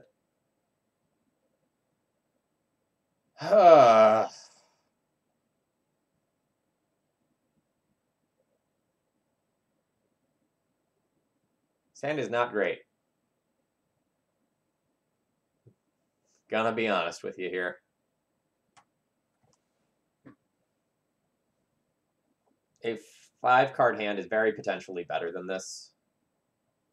Because, like, this hand as is goes down 2 cards. And goblins can go wide of a palace jailer pretty easily. I think this one's sketchy. If I keep this, I'm going, like, potentially, like, double turn 1 Mox Diamond, play Ratchet Bomb, so I can tick that up to 1.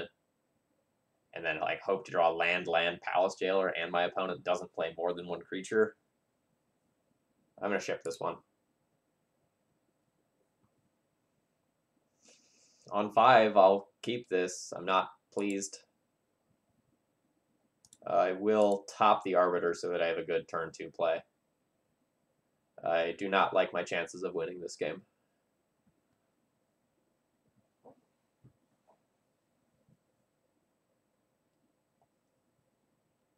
But if my opponent's like all in on Ether Vial, the Relic Order can be extremely punishing.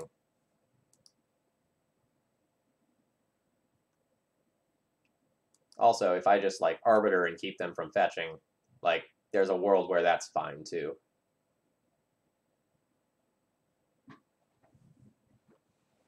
Okay, so I am fine with letting the Vial tick up once and giving them a free 1-drop if it means that I prevent them from fetching this game. So I'm going to go ahead and slam the Arbiter here, even though that might look a little bit weird. But if they have like a fetch land, the upside here is just massive.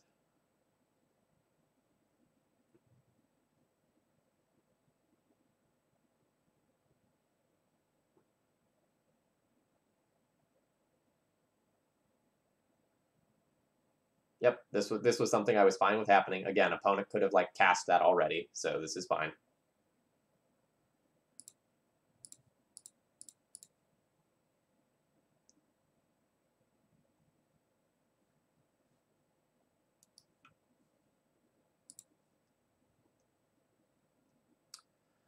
Do I want to play around a Tarfire effect? No. I don't think I'm in play around things mode. I think I'm in hope opponent has nothing mode.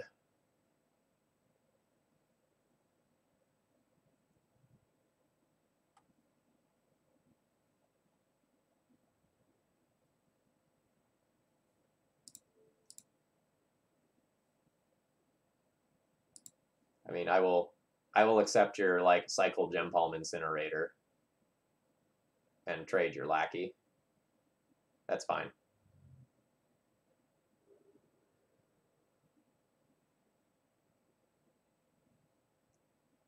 Nice.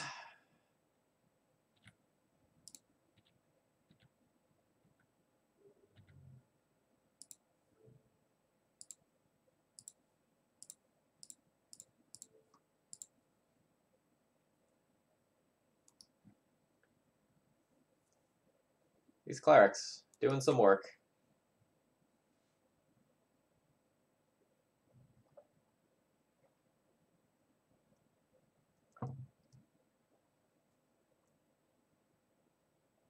Oh, wow. Opponent just played a 1-1, not remembering about Leonin Arbiter.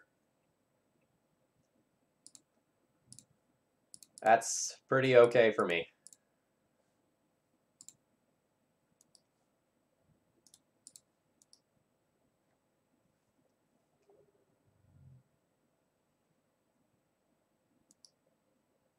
Now we're going to have, like, Containment Priest, Eldrazi Displacer Lock. Sword Equip, that's an understatement. Like, we had to mulligan to 5 there. The 5 was still pretty sketchy, and we managed to take that one. So super pleased about that. All right, so on the draw, Weathered Wayfarer is better. So I should consider it.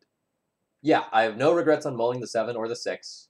I was fine with keeping the sketchy 5, and it worked out for us.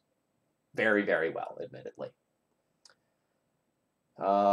So is there anything I want more than these like, do I want Wayfarer more than any of the cards that are currently in my deck? It's a card that can block a turn 1 lackey. It's a card that can help mitigate some of like the opposing wastelands and such. But I do think it's relatively slow. And I'm going to whack the submit button.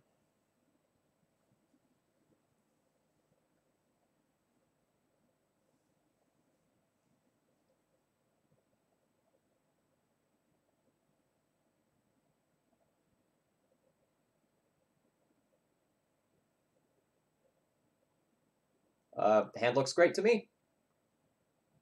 I get a turn 1 great play of one nature or another. Unclear which one I will take currently, and my opponent has mulliganed.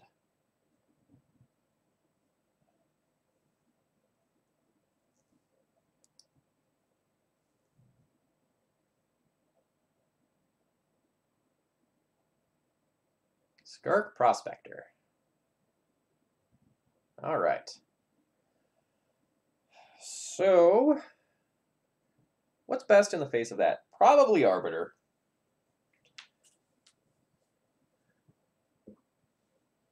Can just, like, stop the potential for my opponent to, like, go and do something like a super quick Matron.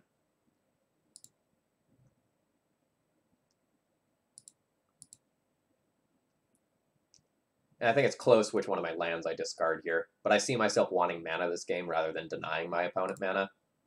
So I'm going to discard my Wasteland.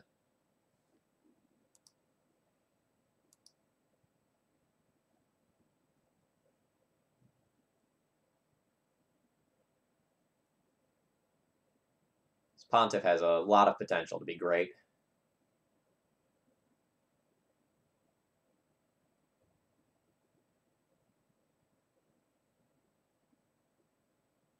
So this is sort of a weird play. If I just try to Orzhov Pontiff to kill the Skirk Prospector, my opponent can sack the Prospector and use the mana to Goblin Crater Maker my Arbiter or something like that.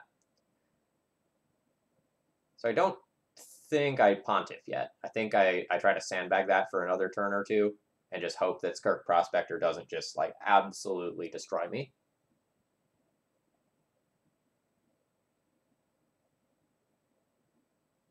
So I think I'm just going to like play Scrubland and pass with Containment Priest up.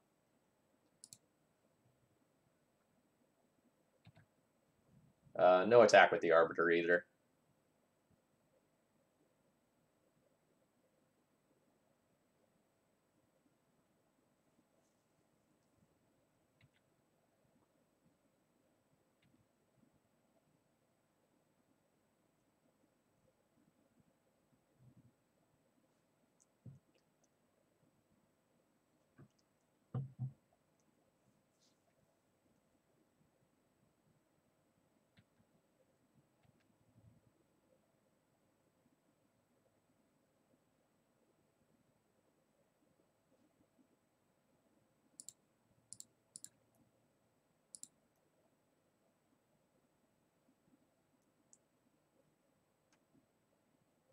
Let's see what they want to do about this.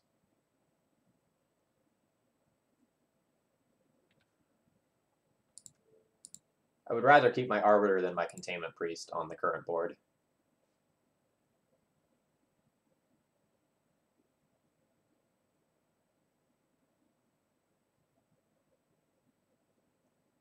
Yeah, that's fine.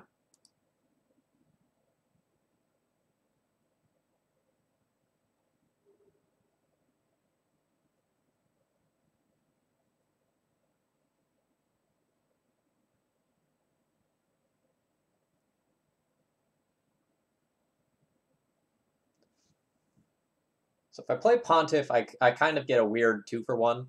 My opponent will like either ping me with Mog Fanatic or kill Pontiff.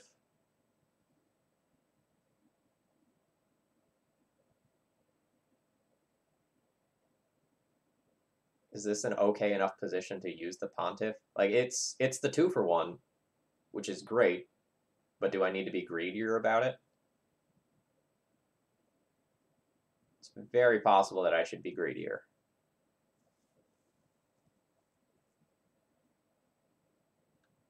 At the same time, I really don't want my opponent to go like land Ringleader, draw something insane, sack some stuff with Skirk Prospector, and just go mad.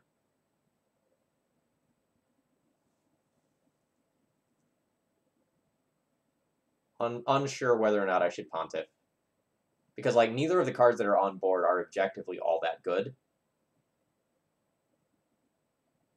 And I would lose my ability to say like blink the Pontiff later by just giving it to the Mog Fanatic.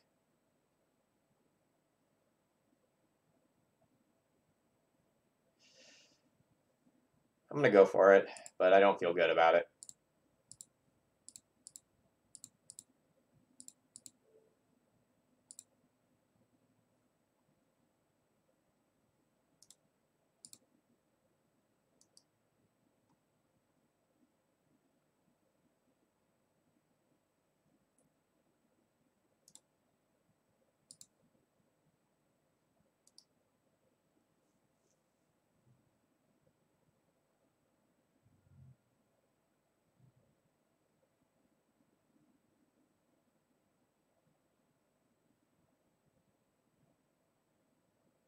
So Matron probably gets Ringleader.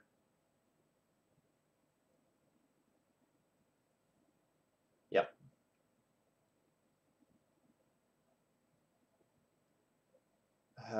Don't really want to Fiend Hunter a Matron. It's not really a winning proposition there. I'm going to try to save that for something more important.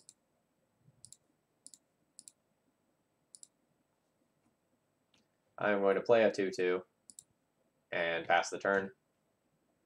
Ghost Quarter is not acting as Strip Mine here. My opponent is going to have more mountains in their deck to fetch up than just 2, so not even going to try to get cute there.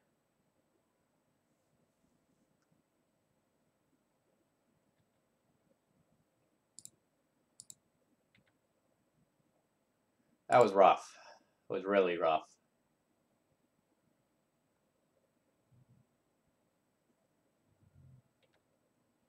So now my opponent can play out a Lackey and be threatening a considerable amount on the next turn.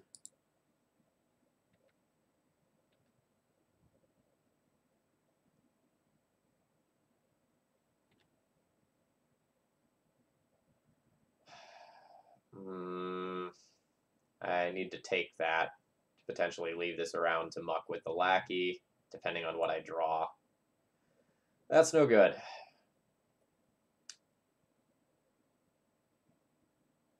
So I really want to use the Fiend Hunter to get rid of the Siege Gang. So I am just going to pass the turn. But we are on the slippery slope towards a big old L here.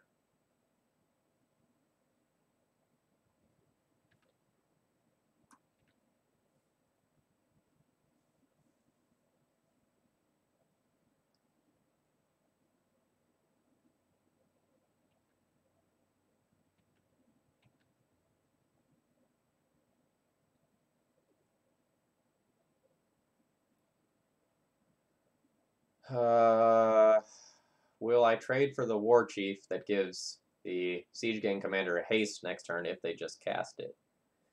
Yes. Yes, I will.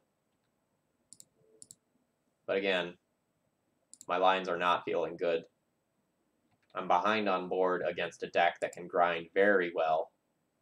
I'm quite threatened.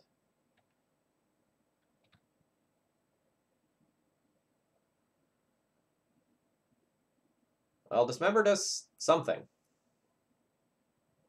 I guess I can Fiend Hunter the Lackey, Dismember the Siege Gang.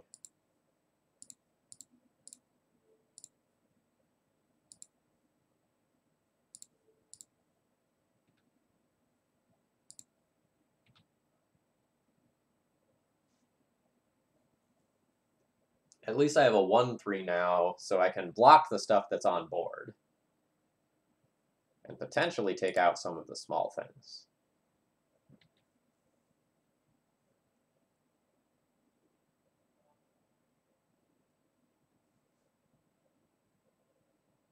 At least that doesn't have haste.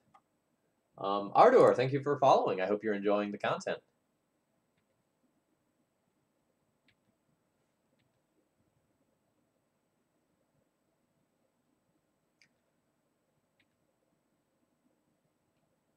All right. Displacer does things.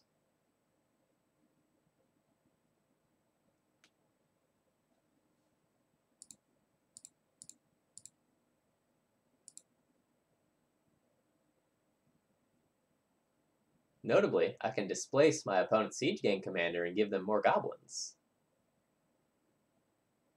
Such a good guy.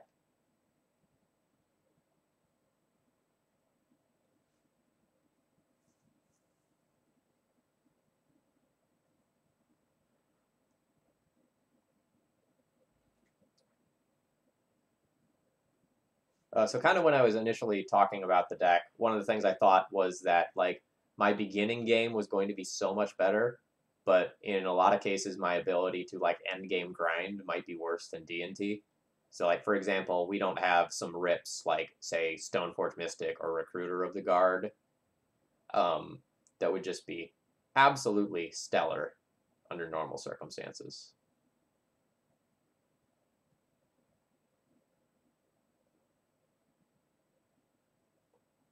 So I'm really forced to take these because the Goblin Sharpshooter mucks with math in all sorts of weird ways. It's either that or I dismember the Sharpshooter, but I think my opponent's going to cast Siege Gang this turn, and I'd much rather dismember that.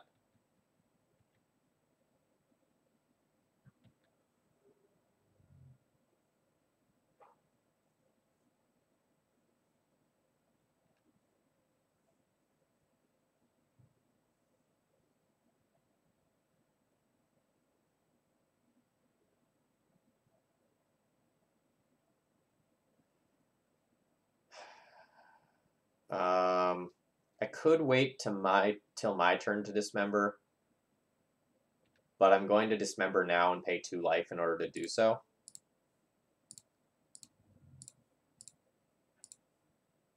Because I think the possibility of like both playing something and displacing is important, which is exactly what is happening.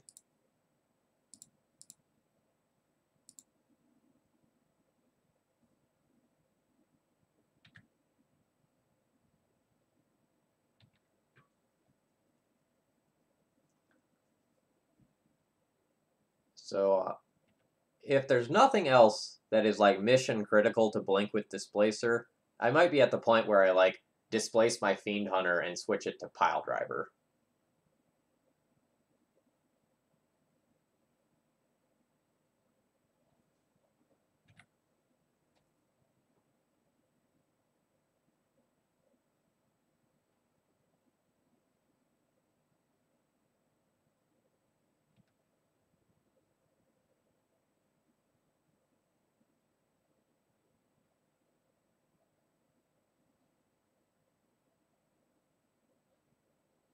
All right.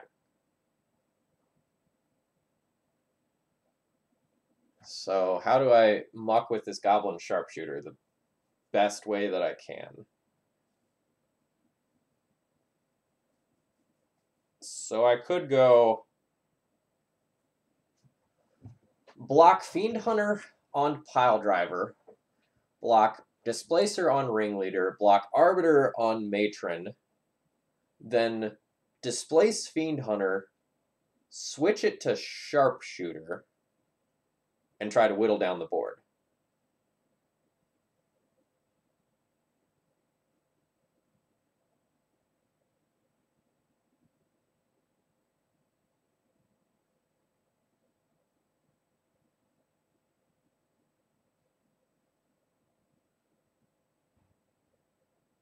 Block Fiend Hunter on Ringleader, Arbiter on Pile Driver. Just take that. That would give them one trigger.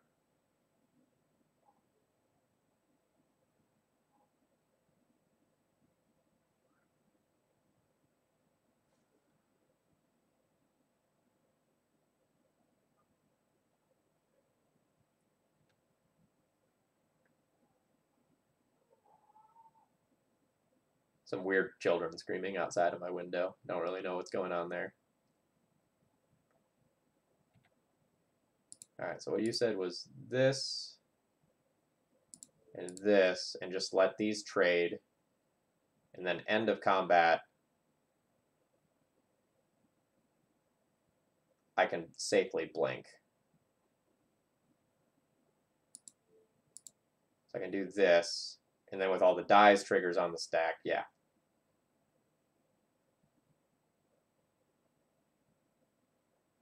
Yeah, this is fine.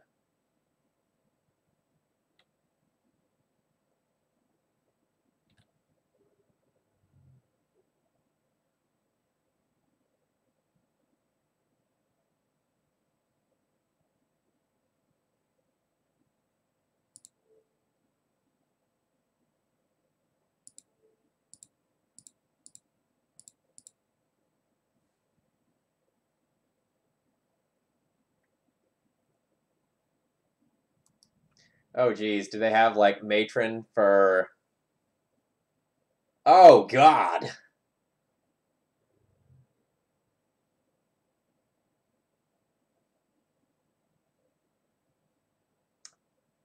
It was, in fact, not fine.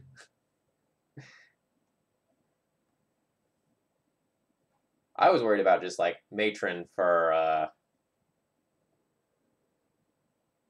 Gem Palm Incinerator.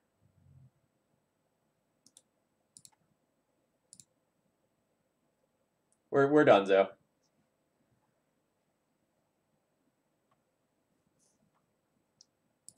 All right, I'm going to take 30 seconds. My roommate just got home. I'm going to check in with him, see whether or not I'm going to do another one. I will be right back.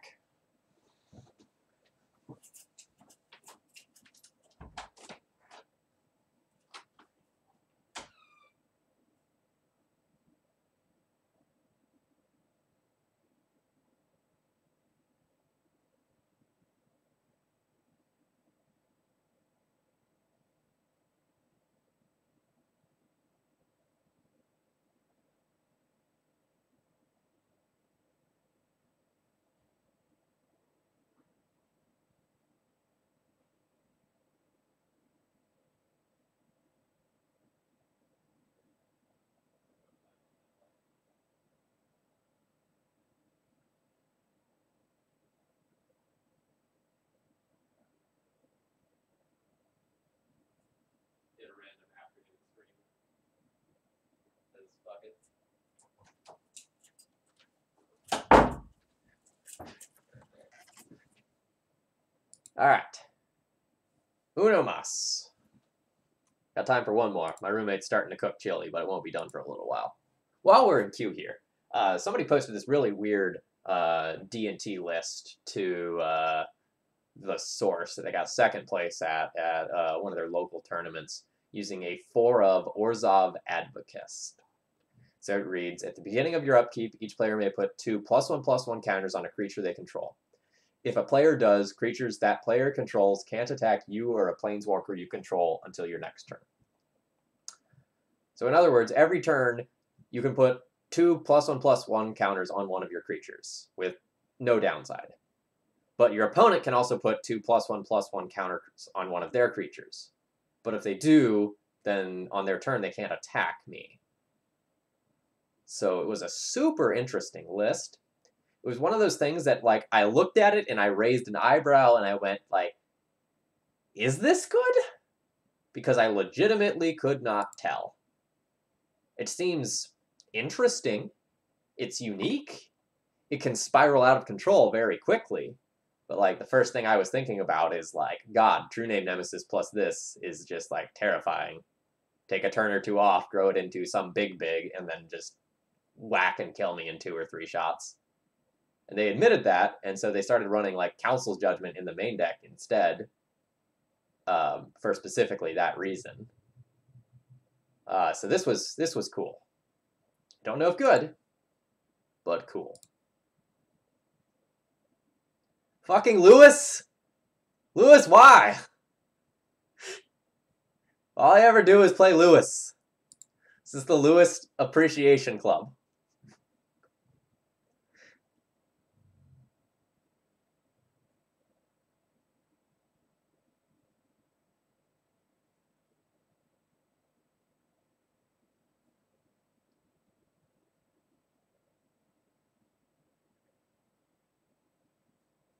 Interesting turn.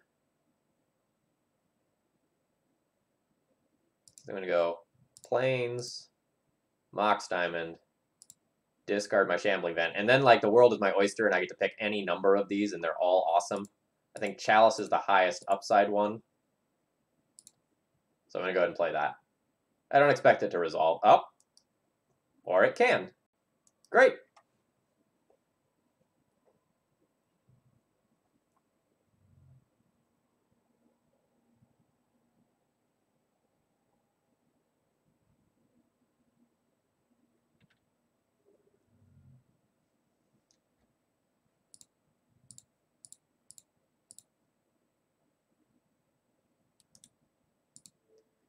I think I want to take my opponent off of Bolt here.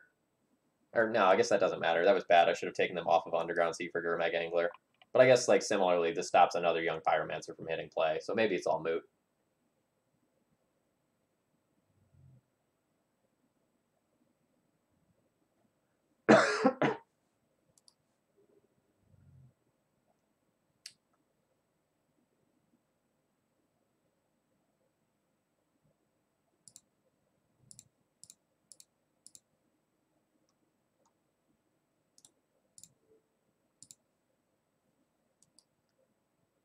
So I need to stabilize the board. Specifically, I need to answer the Delver.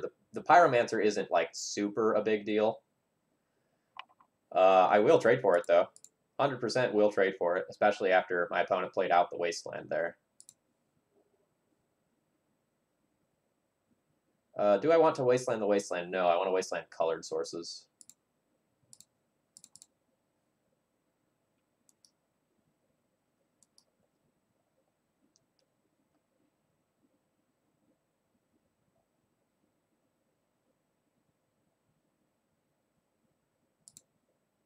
The port's fine. It'll probably prompt a Wasteland from my opponent at some point.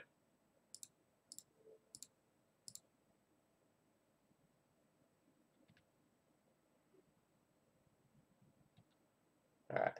Flip, revealing a Ponder. Yeah, that was expected.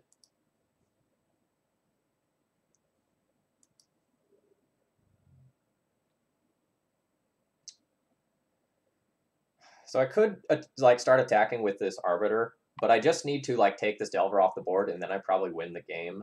So like just holding the Elemental token back may be more important than anything else this game. I can Ghost Quarter this Wasteland to prevent my opponent from like going land Young Pyromancer, which may be something that matters.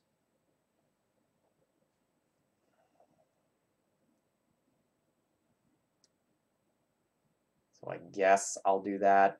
I would really rather use this on a colored source, but if my opponent uses a colored source to play anything else, I have other problems in the first place.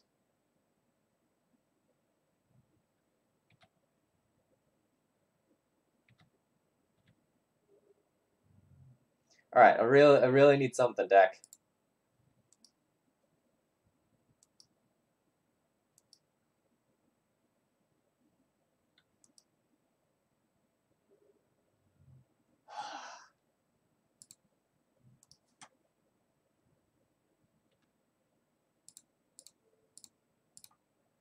Eldrazi Displacer, Gisela, Palace Jailer.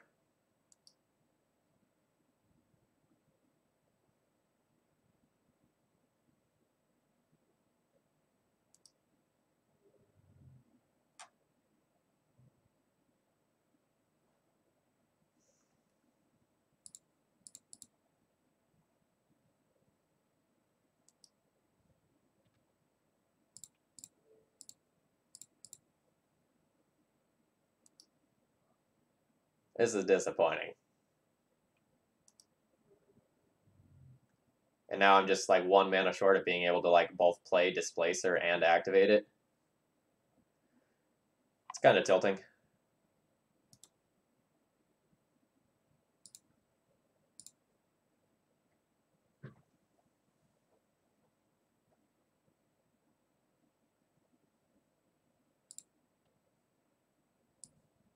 All right, so probably Pontiff, Cabal, Prelate, Fiend Hunter,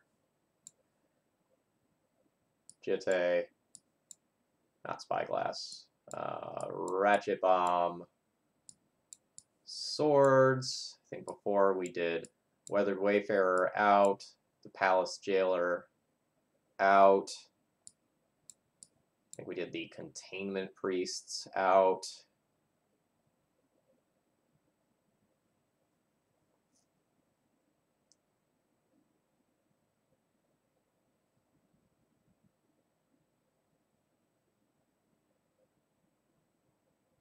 And then I don't remember what we did with the last 2 slots.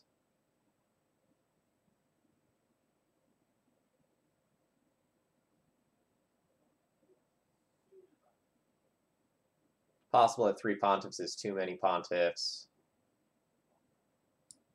It's possible that Sanctum Prelate is medium as well.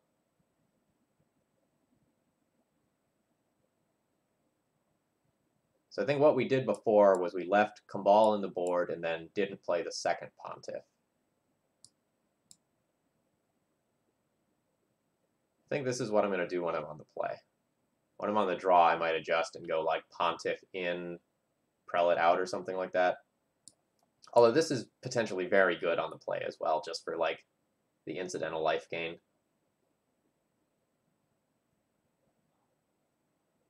Unclear.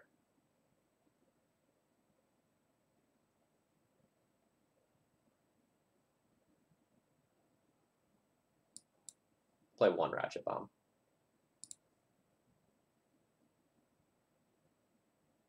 The other Pontiff might be better than the other Ratchet Bomb, truth be told.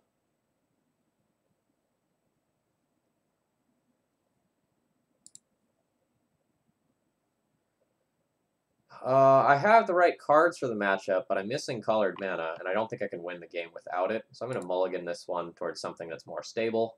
This is a great hand. I'll bottom the second Thalia.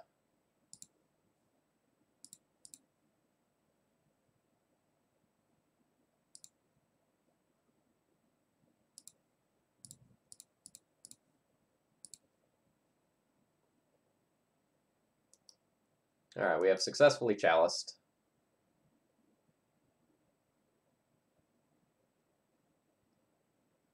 Fair.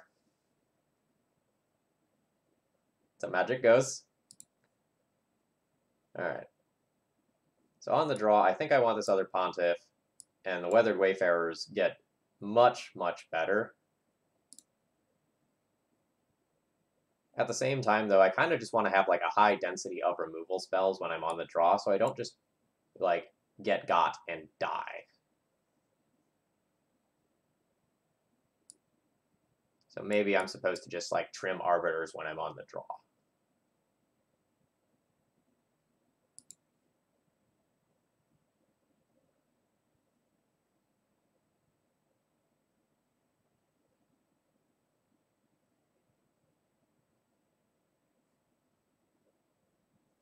This is a fair hand, but I will be keeping it.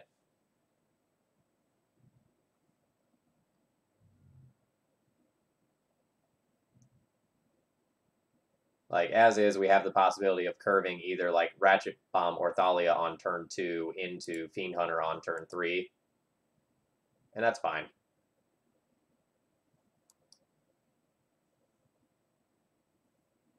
Ugh, these Blind Flip Delver starts are rough.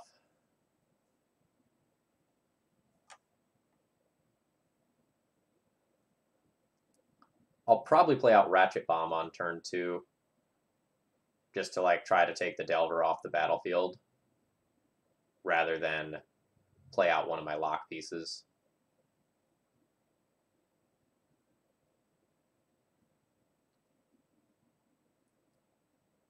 The Fiend Hunter can also take out the Delver on the next turn. But if, like, a lock piece resolves and the Fiend Hunter doesn't or something like that, that's very bad for me.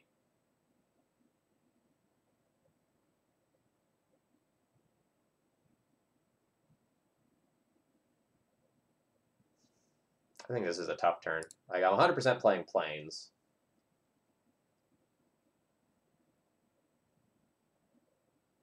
But if like if I like Chalice or Thalia this turn, and then like my Fiend Hunter next turn doesn't resolve, or my Ratchet Bomb doesn't resolve, I think I'm in bad shape. But maybe I'm playing too scared. And I should just jam. So maybe the play is play Thalia here. Force my opponent to either counter that or otherwise answer it. And then have a better chance at resolving the Fiend Hunter on my next turn, which is the card that I care about in my hand currently.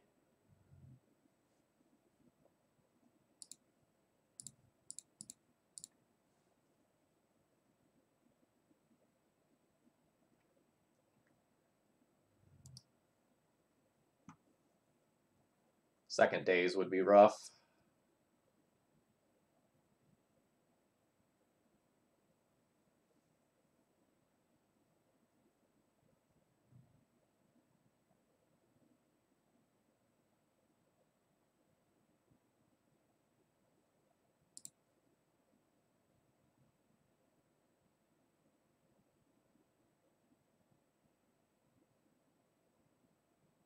This Dismember that Lewis is playing is just like totally getting me every time. It's been so good. God, again with the flips. No.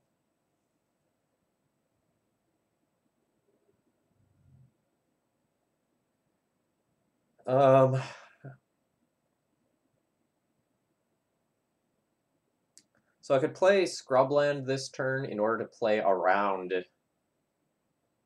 Daze. I am not going to do so. I'm just going to like play the Ratchet Bomb out. If it gets dazed, so be it. But I want to play the Shambling Vent tapped so that if my opponent... Spell Snare, okay.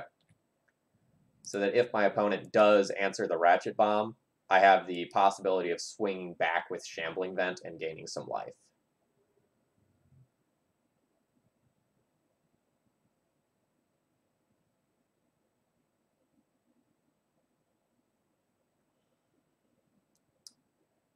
I'm going to take a turn off here in order to cast Chalice of the Void, and then Chalice of the Void again.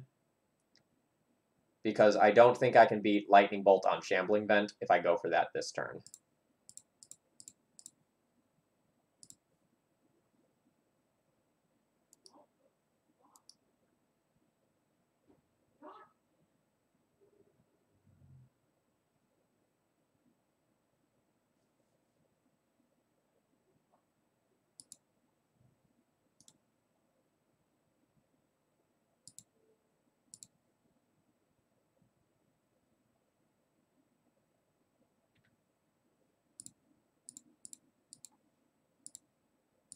I don't know, I'm kind of in, like, can't afford to play around anything territory, so, like, I can't play around, like, Diabolic Edict or something like that here. Yep.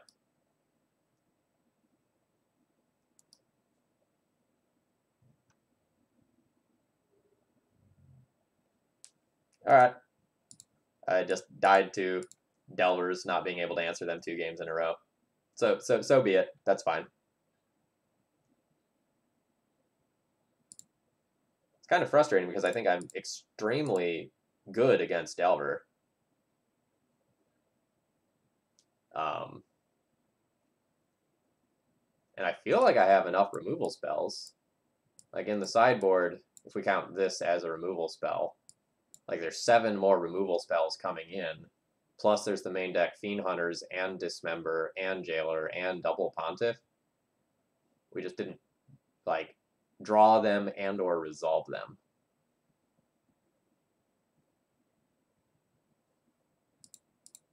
All right, well, that's kind of disappointing. This next league here is not off to a great start. All right, folks, it's about dinner time here for me. I wish you all a happy Valentine's Day. I hope things are going well. I did this stream this afternoon because I'm trying to go out of town this weekend. I'm going to Greensboro. So I will be back again on Monday, where Calum donated to see me play a sweet Electro Dominance deck. So we'll see how that goes. So if you enjoyed my content, please follow. And if you're really enjoying it and regularly watching, please consider doing something to support the stream, whether that's doing a donation deck list, subscribing here, or just spreading the word about my channel. I'm going to go ahead and turn you over to Anurag, who is probably playing some Miracles. Good night, folks.